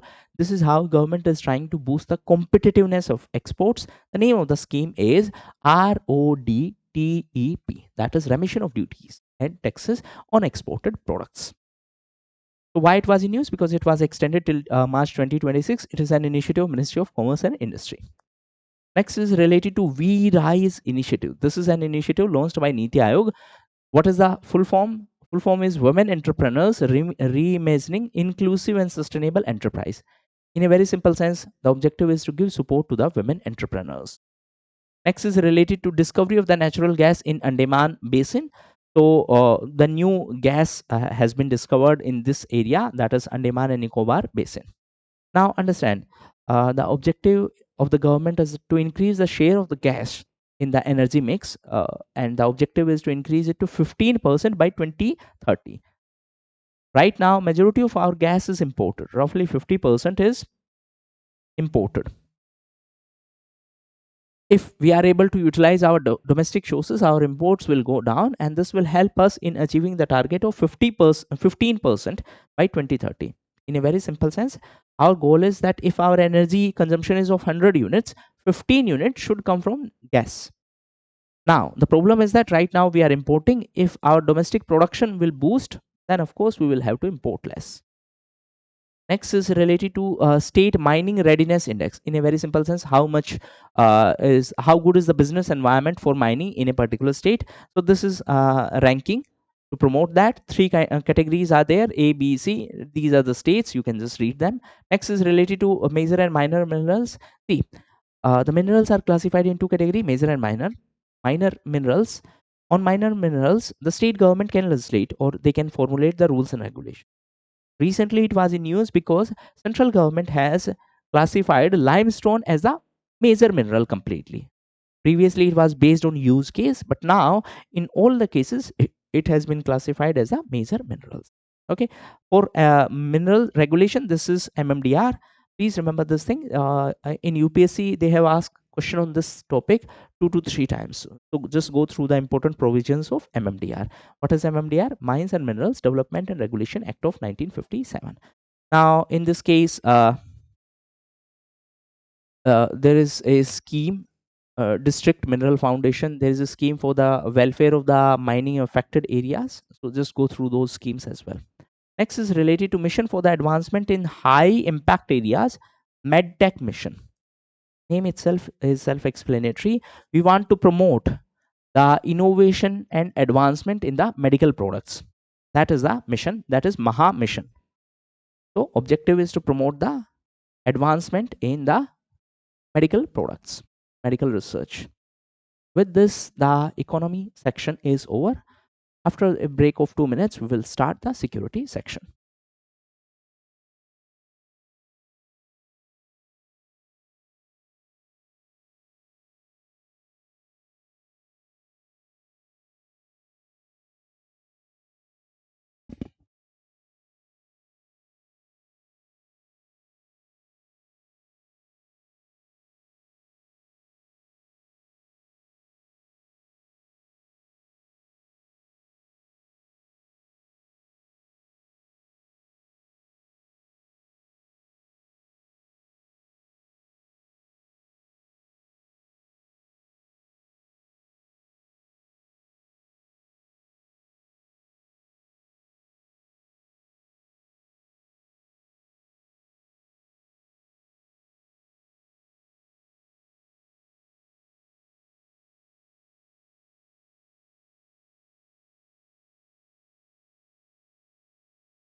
Okay, now we are going to start the security section. See, in security section, first news is related to left-wing extremism.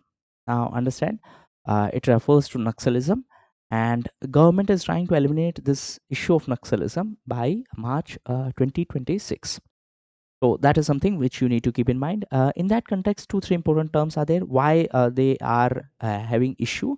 Understand, it is because of development deficit. So what government is doing? Government is trying to make sure that development is being done in those backward areas. Connectivity is provided, financial connectivity is provided, mobile connectivity, road connectivity is provided. Apart from that, there is a samadhan doctrine also. So these are some of the important things. Understand, internal security is part of GS paper 3, so from that perspective you should have a fair idea of these issues. Okay, now the Naxalism started from the Naxalbari movement of West Bengal, and that's why the term is there. What we are trying to do, we are trying to promote the connectivity, and then there is a samadhan framework. Apart from that, we are trying to cut down their financial resources. So these are some of the important things. Next is related to AFSPA. AFSPA basically refers to Armed Forces Special Power Act. In a very simple sense, certain areas where law and order is a major issue, which are disturbed areas. Who can declare these disturbed areas? Either governor or the administrator or the central government. So then security forces are deployed, armed forces are deployed. The problem is that the armed forces are given special powers in this case. Kind of immunity is given for their action, and that's why it is often criticized that these armed forces use or misuse their power.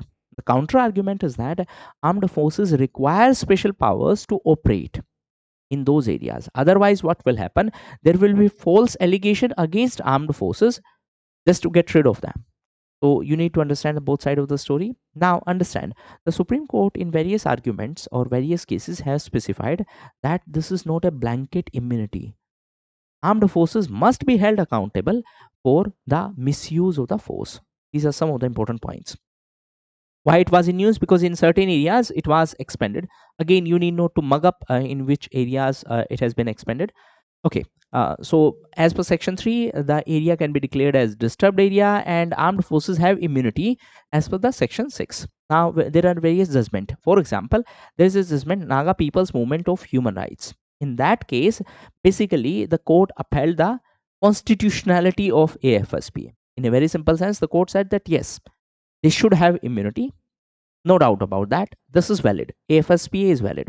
But understand, in the coming cases, for example, in Sebastian Hongre versus Union of India case, the court specified that a armed personnel can be held accountable despite the immunity. In a very simple sense, this immunity is not blanket immunity. Security forces must be held accountable for the excessive use of the forces. Similarly, in the Extrajudicial Execution Victim Families Association versus Union of India, the court reiterated that this immunity is not absolute. That simply means they cannot just misuse their power and claim protection under this immunity. No, they are immune, no doubt about that, but they should be held accountable for excessive use of force. So these are some of the points which you can use in your answer. Now, various committees have recommended. For example, Jeevan Reddy committee have recommended that repeal AFSPA and merge it into UAPA. Second, ARC also recommended something similar. The Santosh Hegde committee recommended that there should be steps to prevent the misuse of power because of this immunity. What is happening? There are various instances where there is a misuse of power. So that should be properly investigated.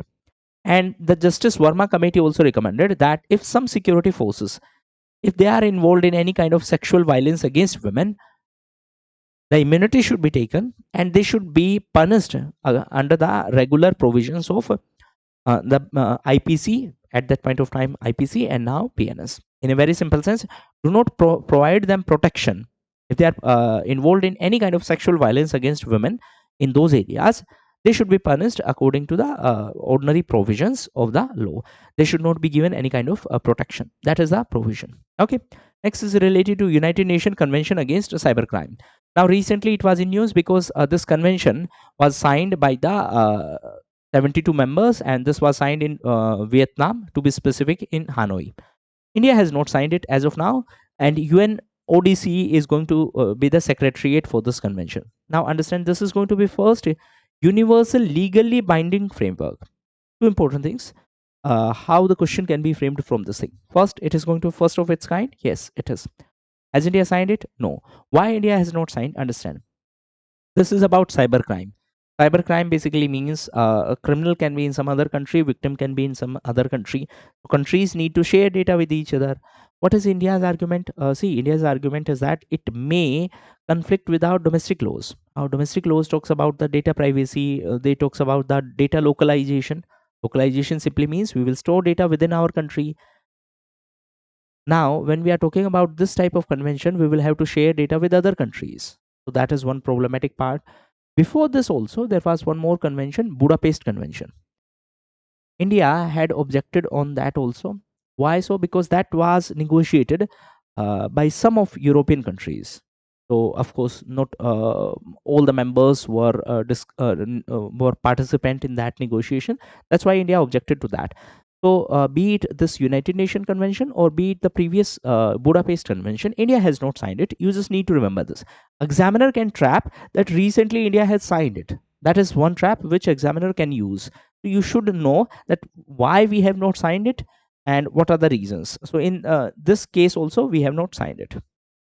Next is Anant Shastra Air Defense System. The name itself is self-explanatory. We have developed a system, air defense system. It is going to be SAM. What is SAM? Surface to air missile. In a very simple sense, this is surface. It is going to destroy the target in the air itself. And this is how it is going to create the air defense system. Next is related to Saksham System for Real-Time Counter-Drone Defense. Again, the name is self-explanatory. There will be drone attack. We are going to counter it with the help of this system. So this has been used by Indian Army, and basically they have started the procurement, and this is indigenously developed. Just remember the name, that is Saksham. It is counter drone system. Next is drone wall, that is air shield. Now understand, This is Europe. This is Russia. Europe is saying that Russia is trying to attack us with the help of drones. And that's why European countries have decided to create a boundary or a border for the defense against the drones. The name of this mechanism is referred as air shield. So this is European Union has started the efforts towards building a drone wall. In a very simple sense, a kind of dome against the drones. Next is related to Scheme for Innovation and Technology Association with Aadhaar, SITA. As the name suggests, it is an initiative where we will promote innovation and technology by linking it with Aadhaar. So Aadhaar is an initiative of UIDAI. What is UIDAI? It is Unique Identification Authority of India. It has launched this SITA initiative. What is the objective? Objective is to strengthen the India's digital identity ecosystem so that we can deal with the issues such as deepfake or other kind of cyber crimes. Okay. Next is INS Unwrote. So this is going to be our second anti-submarine warfare. This is submarine. To destroy it, we use anti-submarine warfare. The name of this destroyer is that INS Enroute. This is going to be second one after INS Arnala. Who has developed it? It has been developed by GRSC. Why the name? Name is after the northernmost island, that is in Lakshadweep. The name of the island is Enroute Island. And last part of the security is various exercise in use. So first is Pacific Reach. So again, this is a rescue exercise. More than 40 countries participated. It was hosted by Singapore. Then there is a Konkan. Konkan is between India and UK, Indian Navy and UK. Then there is a Samudra Shakti. This is between India and Indonesia. Then there is a Jimex. It is between India and Japan. And then there is a Ocean Sky. Now this is something which can be asked because it is first of its kind initiative. It was hosted by Spain Air Force, and first time a non-NATO country, that is India, decided to participate. India is not a NATO member, so this is first time that a non-NATO country is participating in this exercise. The name of the exercise is Exercise Ocean Sky. And with this, the security part is over. There will be a break of 2 minutes, and then we will start the environment section.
Okay, now we are going to cover the environment section. First topic is related to 10 years of SDG. What is SDG? Sustainable Development Goals.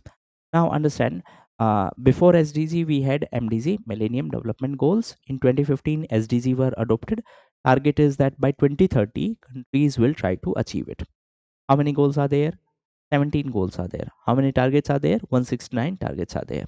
What is the objective? Objective is to achieve them by 2030. Now, the concept of sustainable development was given by Brundtland Commission in its report Our Common Future. So these are some of the important things you need to keep in mind. 1987 Brundtland Commission report, and the objective is to achieve these targets by 2030. 17 goals are there, 169 targets are there. In India, Niti Aayog is the apex organization for SDG. Okay, now as per the global index 2025 index, Finland is on top position and the score is 87. Only 17% of SDG targets are on track to be achieved by 2030. That itself shows that yes, we are lagging behind and we will not be able to achieve SDG with this speed. And especially after pandemic, we have lost a lot of progress. Okay, so these are some of the important things. Now, as far as India is concerned, for the first time in the 2025 report, we are in top 100. Our ranking is, I think, 99. Yes, it is 99, and our score is 67. This is about global index. At national level also, there is a index released by Niti Aayog. As per that index, states like Kerala and I think Uttarakhand, they are on the top position, and states like Bihar and Jharkhand, they are on bottom position. Okay, Niti Aayog is the apex organization for the implementation. Now, there is one more term, localization of SDG, in a very simple sense, using these SDG and trying to implement them in the local areas according to the circumstances. For example, giving the target to the panchayats and the local institutions. That is referred as localization of SDG.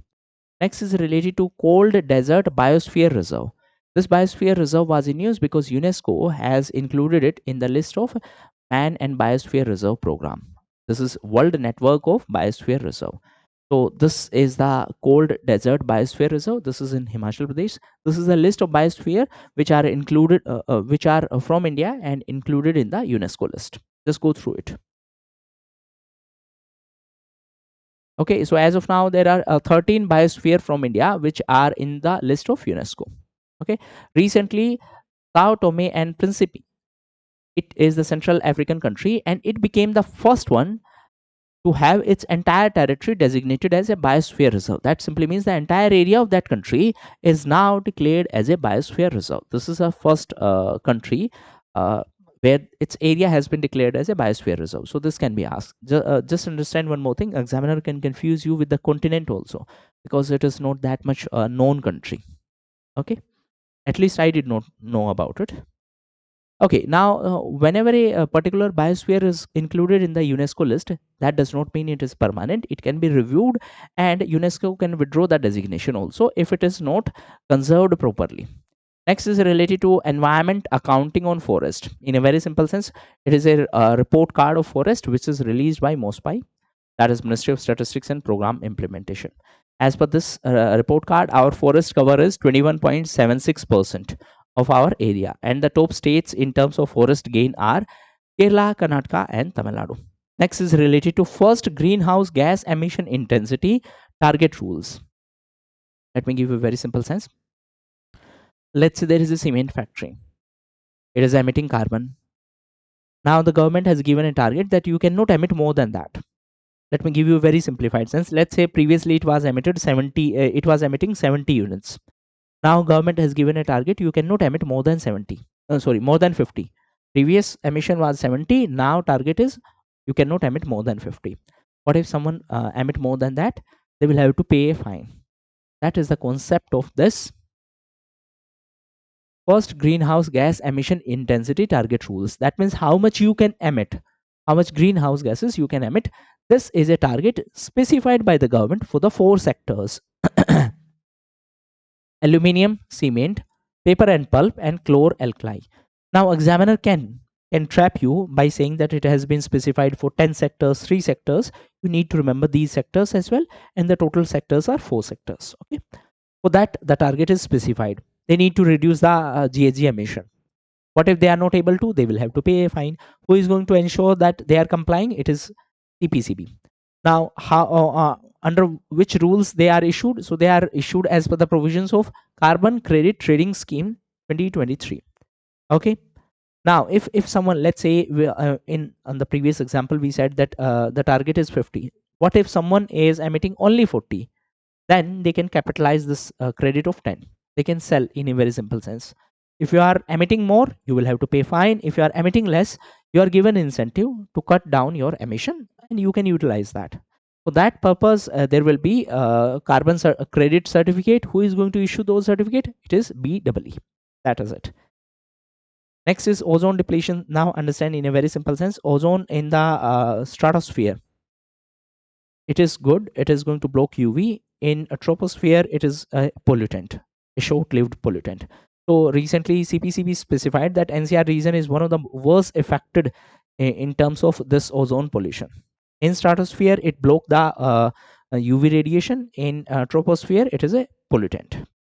Next is related to the national level pollution response exercise, and this is net polar X. So this is conducted by ICG. In a very simple sense, what is the level of pollution? This is conducted by Indian Coast Guard. Okay, next is new Ramsar sites in Bihar. So Bihar had previously 3 sites. Now 2 more sites have been designated as the Ramsar site. What is Ramsar site? In a very simple sense, to protect the wetlands, there is a convention, Ramsar Convention. Sites are allocated. This is status. So this is for wetland conservation. Ramsar is a place in Iran. So 2 lakes. One is Gokul Reservoir and second is Udaipur Lake. They are new Ramsar site. Now, don't get confused. This Udaipur is one more place in Rajasthan that is also known for lakes, but this one is in Bihar. Now, all over India, there are 93 sites. In Bihar, a total 5 sites are there after this. Next is various initiative for the conservation. Nothing much is happening in this case. For example, Project Dolphin has been announced, phase 2 of the Project Dolphin. As far as India is concerned, we are having 2 type of dolphin. One is Gangtik River dolphin and second is Indus River dolphin. Then there is a project for the conservation of sloth bear. Then there is a project for Gadial. Just a second. Then there is a project for the conservation of tiger outside the tiger reserve. These are some of the important developments which has been announced by the Environment Ministry. Next is related to global forest resources assessment. In a very simple sense, what is the status of forest at global level? This is released by FAO. What is FAO? Food and Agriculture Organization. It is released after every 5 years. So as per this report, roughly 32% of the global area is forest area. In case of India, if you remember, the national report highlighted roughly 22% of the area is forest. At global level, roughly 32%. And nearly half of the forests are situated in the tropics. Majority of the large forest area are situated in Europe. If we talk about India's forest cover globally, so our contribution is roughly 2% of the global forest area. And in ranking, we are on 9th position. So that simply means our ranking has improved to 1 position. That simply means our forest cover is increasing. Next is state of finance for the forest. In a very simple sense, for our forest target, how much money we need. So this is released by UNEP, and this reflect a finance gap. Finance gap basically means this is the amount of money we need, this is the amount of money we have, there is a gap between this, and this is a finance gap of $216 billion. For what purpose? To achieve the forest goals by 2030. Next is related to IUCN World Conservation Congress. As the name suggests, it is for conservation by IUCN. It was organized in Abu Dhabi in UAE. Okay. Now understand 2-3 important things. This conference basically focused on the policy on the synthetic biology and nature conservation. So for the first time, this issue was discussed. So just remember, this was discussed during this Abu Dhabi conference. And it also emphasized on ecocide. Ecocide basically means eco plus, and eco simply means environment, side basically means killing. So deliberate damage to the environment, that is referred as ecocide, and that has been recognized as a crime against ICC, National Criminal Court. Next is related to update to IUCN red list of threatened species. Again, nothing much. I mean, you cannot remember each and every factual information of this kind, but IUCN recently updated its threatened list, and therefore 12 Indian bird species, their status has been modified. Now majority of the bird species are facing problem. They are facing the problem of loss of habitation, and that's why there is a degradation. Next is first IUCN green status of species assessment for the tiger released. Now understand this concept green status in a very simple sense. Let's say some species is facing the risk of extinction. Now steps are taken to conserve that. So are we able to recover those species? How much is the progress in case of recovery? That is being reflected through this green status. Green status basically means whether we are able to recover those species or not. Through our conservation effort, whether we are able to recover. So as far as tiger is concerned, they are critically depleted. Depleted basically means they are facing the loss of they are facing various issues. Now what is the objective of this green status? So this was launched in 2012. Red list is for extinction, who are facing extinction. Green status basically means to what extent we have recovered them. Next is related to status of elephants in India. So it is Sai. So this is a report which basically reflect the elephant population. So India have roughly 60% of the global elephant population. Majority of them are in Western Ghat, then in Northeast Hills, and in Brahmaputra floodplains. Okay, if we talk about states, Karnataka have highest population, followed by Assam and Tamil Nadu. Next is related to Indian wolf. Just a second.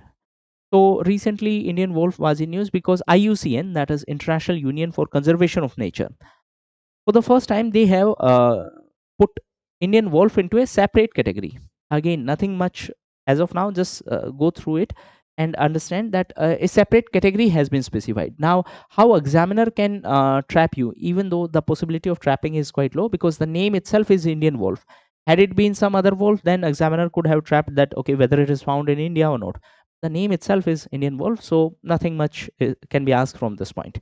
Next is draft paper on camels. Camels population has got down by 75%. That's why government is considering a national camel sustainability initiative. That's it. Next is India's dugong conservation reserve. So we have a dugong. Dugong basically means sea cow. So the India's first dugong conservation reserve is in Park Bay. This was set up by Tamil Nadu government. Why it was in news recently? Because IUCN, that is International Union for Conservation of Nature, they have basically recognized this effort for the conservation, and that's why it was uploaded, and that's why it was in news. Now understand, dugong is the only marine mammal that is dependent on the seagrass, and that's why it is referred as sea cow. Cow basically means it is eating grass. From that perspective, it is sea cow. Next is related to Central Asian Mammal Initiative. Name itself is self-explanatory. Central Asian countries are coming together for the conservation of the mammals. So this is not some new initiative. This was launched in 2014 during the COP11 of CMS. What is CMS? A Convention on the Conservation of Migratory Animals. Why it was in news? Because these countries have decided to protect 17 species. Again, no need to mug it up. Just remember, it is old initiative. What examiner can do, examiner can set a trap that this was launched in 2025. No, it is not old initiative. Why it was in news? Because now these countries have specified that we have to take steps, collaborative effort to protect these kind of species. Next is early warning for all, that is EW for all. In a very simple sense, the countries are collaborating with each other to develop early warning system so that by 2027 we have early warning for all the major disasters. See why it is important. With early warning we can evacuate people and we can minimize the loss of life and livelihood. From that perspective it is important. So that is announced through WMO, World Meteorological Organization. Next is Arabian Sea mini worm pool. Understand it this way. This is India. This is mini worm pool. In a very simple sense, the temperature, warm basically means the temperature is slightly higher. So this is usually developed along the coast of Kerala before the arrival of monsoon, and this help in facilitation of monsoon. Next is related to MATRI 2. So understand, it is going to be our new research station in Antarctica, which is going to be operational by 2029. Now, in Antarctica, this is going to be our fourth one. What was the first one? First one was Dakshin Gangotri, and it has been discontinued. Later, two new stations were opened. One is Matri, and this is going to be Matri 2, and second is Bharti. Which organization is responsible for these stations? It is NCPOR, that is National Center for Polar and Oceanic Research. It is under Ministry of Earth Sciences. That IMD, which we have discussed, India Meteorological Department, IMD, that is also under MOES, Ministry of Earth Sciences. Next is related to mud volcano. So India's only mud volcano, that is in Andaman and Nicobar Island. Recently it was in news because it erupted after 20 years, and that's why it was in news. With this, the environment section is over, and we are going to take a break of 2 minutes, and then we are going to start the social issues section.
Okay, so now we are going to start the social issue sector. First news is related to the state of the social justice.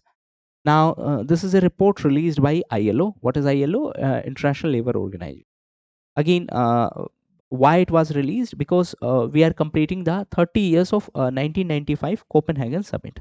So this was the first such summit on the social development, which was conducted in 1995. The second such summit is going to be in Doha, and this is going to be in November 1995. This is second World Summit on the social development. So this can be a significant milestone, and therefore it can be asked. In 1995 there was one more consensus, Beijing consensus. Basically, when any particular event is organized after, let's say, 20 years, 25, 30 years, so that is important from exam perspective. Copenhagen, and then now Doha. Just remember these two names, highlight it, and Doha. Okay, rest everything is quite common, you can read it. Next is related to Global Hunger Index. Again, it is released by Concern Worldwide and World Hunger Life. These are two NGOs.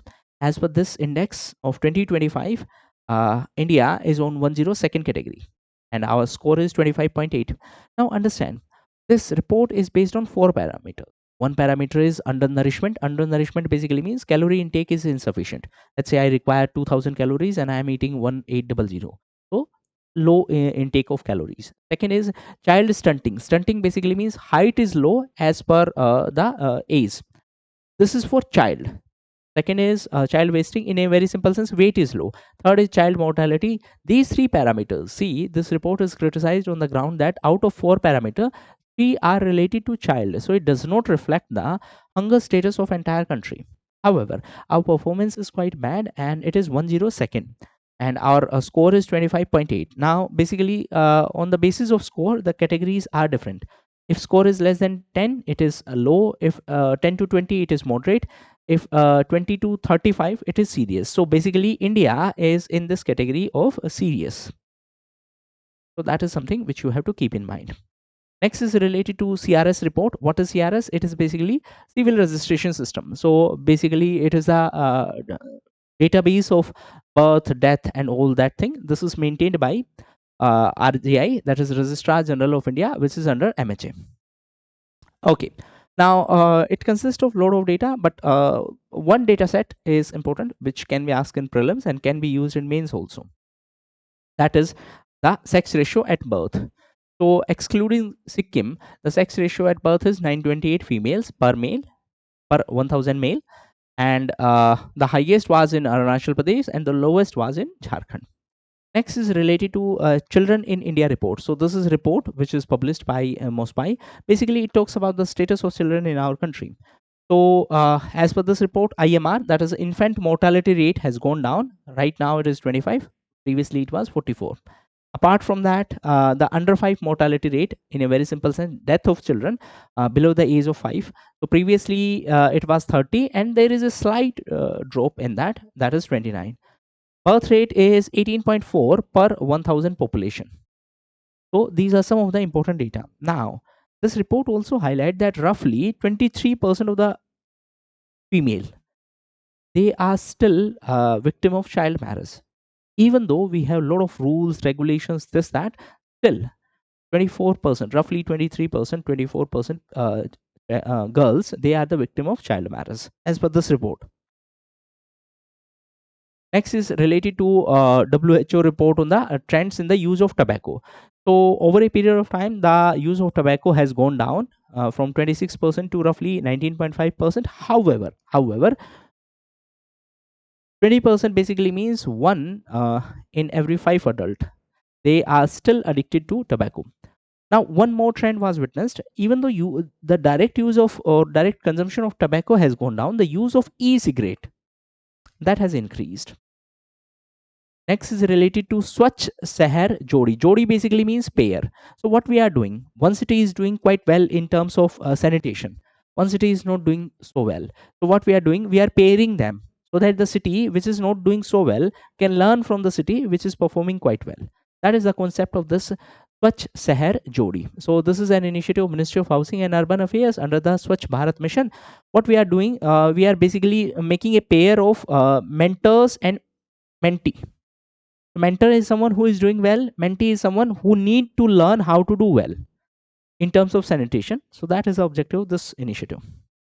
And with this, the social issues part is over. In 2 minutes we will start the science and technology section.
Okay, now we are going to start the science and technology section.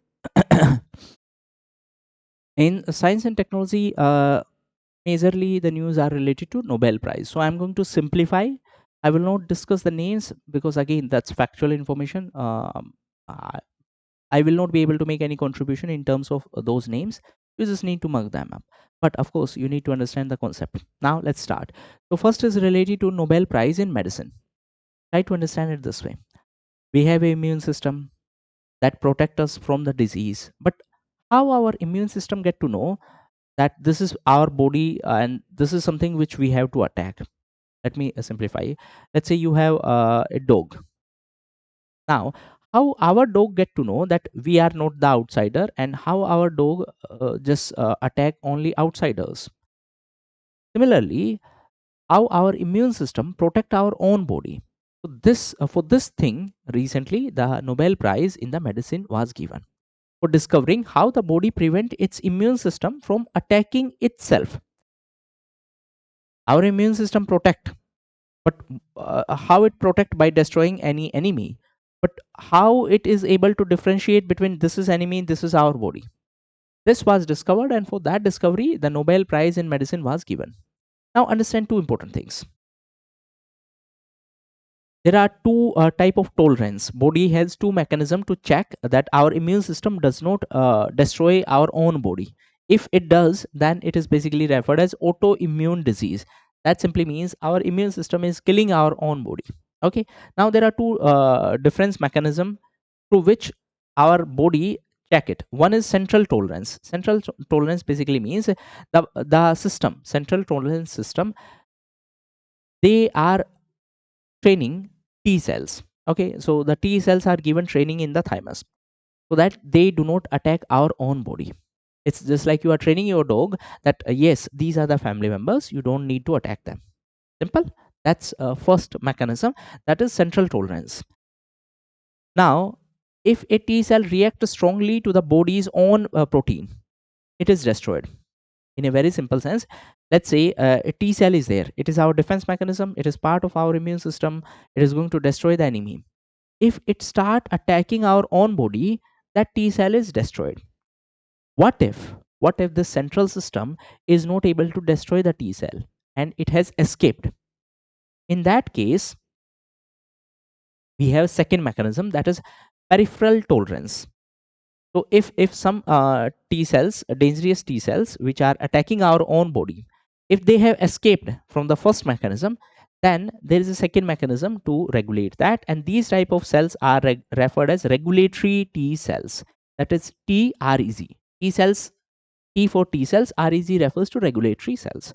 So that is the mechanism, and basically these TREG cells, they are going to regulate the T cells, and they will help us, or they will protect our own body from the T cells. That is it. Okay. Ah. Next is Nobel Prize in chemistry. So in chemistry, it was given for metal organic framework. Now, what is this metal organic framework? See, metal ions are like joints. Let me just make it. This is one joint. This is another joint. This is another joint. The organic molecules, they are going to connect them. This is one connect organic molecule, this is another connect organic molecule. Okay, so this is how it is going to work. Now this MOF, for this MOF basically the Nobel Prize in chemistry was given. So they are similar to sponge. Now what is sponge? Understand, in a sponge there are a lot of empty spaces. So similarly, in this case also, in this structure also, there are a lot of empty spaces. So let me show you the picture. Empty space basically means cavity. Okay, so this is connecting different metal and ions using organic structure. Okay, third is Nobel Prize in chemistry. See, in medicine it was given for discovery of that how our immune system protect our own body. In chemistry it was given for MOF, metal organic framework, and in physics it was given for quantum principles. Now, it was given for two basic concepts. One is quantum tunneling, and second is energy quantization. Now, understand. Let me explain you the concept of energy quantization. Energy quantization basically means, understand. Energy is quantized. Quantized basically means it is restricted to specific level. Let's understand it with the help of the staircase example. One stair, second stair, third stair, fourth, fifth, sixth. So energy will exist at these levels. For example, either you can stand on first level or you can stand on second level. You cannot stand between first and second. This is how energy is quantized. This is known as energy quantization. Okay, it's like climbing a ladder, where you can stop on the steps only. You cannot stop in between. Okay, that is energy quantization. Energy is quantized at different level. It is not continuous. For example, let's say this is a ramp. On this ramp you can stop at any point. Like, you can stop at any point. But in case of stairs, you can stop only on a particular stair. You cannot stop between two stairs. So similarly, energy is quantized. In a very simple sense, there are layers or levels of energy. It is not continuous. That is the meaning of energy quantization. Second is quantum tunneling. See, understand it. Tunneling basically means a tunnel is there. Now, using one example, we can understand it. Let's say you are throwing a ball. Okay, you have thrown a ball on the wall. Now, because the wall does not have those much empty spaces, so what will happen? The ball will come back. It is coming back. But what if the particles are so tiny that it can escape through wall? That is basically referred as quantum tunneling. Two principles: energy quantization. Quantization basically means energy is existing at different levels. Okay, it is not continuous. Second is quantum tunneling. Tunneling basically means it is an effect in which the particles are going to pass through that layer or pass through that barrier. It will happen only if the particles are of very small size. So for these two principles, quantum tunneling and energy quantization, the Nobel Prize in Physics was given. Okay. Next is related to astrosat. uh, as the name suggests, it is satellite for observation, and it was launched in 2015, and it is India's first dedicated multi-wavelength space observatory. Okay, multi-wavelength basically means it can observe at different wavelength. Why it was in use? Because it completed 10 years. Next is related to NCD, non-communicable disease. See, non-communicable disease such as heart attack, such as diabetes, they are the emerging factor responsible for the death. Previously there used to be a lot of communicable disease. Communicable basically means one person is having it, and because of that, second person also got it because of the passage of disease. Now more and more non-communicable diseases are there, and that's why a lot of death are there. So as per the report, India's disease burden is now shifting towards NCD, non-communicable disease. These are basically referred as lifestyle disease also, and they are one of the leading cause of death. Roughly 63 to 65% of the death in our country are because of these disease. For example, cardiovascular disease, cancer, respiratory illness, and so on. Next is related to guideline and special purpose fund for research, development, and innovation. So for the development or for the innovation environment, RDI scheme was announced. What is RDI? Research, Development, and Innovation Scheme. Government is going to provide a financial support for research and development. For this purpose, recently guidelines were announced by the Executive Council of ANRF. What is ANRF? It is Anusandhan National Research Foundation. Okay. Now, what is this scheme? In a very simple sense, the name itself is self-explanatory. It is going to promote research, development, and innovation. The fund size is 1 lakh crore. It was approved in July, and it is going to be under Department of Science and Technology. Understand, it is not providing grants and short term loans. Basically, it is providing support for the high level technological advancement. Next is India's first fully indigenous 4G network. 4G network which is 5G ready. That simply means we can adopt the 5G network after this. So this has been deployed by BSNL, and it is indigenous, so that's why it was in use. Indigenous basically means everything is made in India. Next is Mahi Baswara Rajasthan Atomic Power Project. So recently a unit of this atomic power project was inaugurated by Prime Minister. Now understand, in our country, the nuclear power stations are situated in 7 different locations. We have different reactors, but the power reactors, or basically nuclear power plants, are situated in 7 locations which are operational right now. Our total production is roughly 8 gigawatt. Goal is to take it to 100 gigawatt by 2047. Okay. Now understand the geographical location of these power plants. These are 7 power plants. Roughly 8 gigawatt is produced, and these are the 7 power plants. One is Narora in UP, and then Rajasthan Atomic Power Stations. We have discussed this, Mahi, Baswada, then Kakrapar, then Tarapur, then Madras, and then Kega, and last one is Kudankulam. So these are our nuclear power stations. Next is AMR, that is antimicrobial resistance. In a very simple sense, see, microbe is there, for example, bacteria is there. To deal with this bacteria, we take antibiotic. But what if the bacteria is resistant to this antibiotic? Our antibiotic will not be able to treat that bacteria. This is referred as antimicrobial resistance. If the bacteria is resistant to different type of antibiotics, these bacteria are basically referred as superbugs. So recently WHO released a report which highlighted this problem of antimicrobial resistance. What are superbugs? Who are resistant to different microbial or antimicrobial. In a very simple sense, different antibiotics are not able to treat that bacteria. Why? Because it is resistant. Okay, with this, the science section is over. And after the break of 2 minutes, we will start culture section and it will be over.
Okay, so now we are going to start the culture section and then the magazine will be over. Okay, first is related to Sri Narayan Guru. So basically, there was occasion of Mahasamadhi centenary of Sri Narayan Dharam Guru in Kerala. Basically, 100 years were completed. Now, understand, he was born in Izawa community, and that community was considered as backward, and that's why he was trying to uplift that community, and therefore he took various initiatives. For example, his principle was one caste, one religion, one god for all. Apart from that, he also started a temple entry reform movement, which is basically referred as Aravipuram movement, for the temple entry rights. And he also took steps for the welfare of Isawa community. For example, he established Sri Narayan Dharam Paripalan Yoga. Apart from that, he provided support to the Vaikom Satyagraha. That was also for the temple entry. Okay, all these things are mentioned in your spectrum also, so please try to revise from spectrum rather than reading from current affairs. Whenever any historical topic is mentioned in the current affairs, try to revise its static part from the same book from where you have covered your history part. Okay, next is Vande Matram. So because government is celebrating 150 years of that national song Vande Matram, it was composed by Bankim Chandra Chatterjee and it appeared in Anand Math. Next is related to Bamia Buddha. So basically, these are the relics which are situated in Afghanistan, and they were destroyed by the Taliban, and that's why it was in news. So it is a World Heritage Site which was recognized by UNESCO in 2003. Next is Bathukama Festival. So it is a flowers festival which is celebrated in Telangana and Andhra Pradesh. And next is Nobel Peace Prize. So this was given to the politician from the Venezuela, and the name is Maria Corina. Next is related to World Para Athletics Championship. So basically, India organized this championship event for the first time, and that's why it is important. Now, two important things. A, India became the fourth Asian country to host this. India organized it for the first time in 2025. We won 22 medals, including 6 golds. And with this, the entire magazine is over. And the PDF of this magazine is available on the Civils Academy app. The link is given in the description box as well as in the pinned comment. Okay. Now, one more thing. See, usually this kind of video takes a lot of time. First, we have to prepare the content. If it is helpful, please do one thing. Just use the hype feature so that YouTube can understand that this content is useful for students. See, right now what is happening is that the goal of YouTube is to promote that content which is engaging, and by default the educational content is going to be lengthy. That's first thing. Second, it is not going to be as engaging as any dance video or any kind of other video. So that's why what happens is that YouTube does not promote educational content that much. As a user, it is your responsibility. If it is helpful for you, please use the hype feature. If it is not, then no need to use it at all. And just like other initiatives, it will be discontinued if it will not be useful for much of the student. Okay, thank you.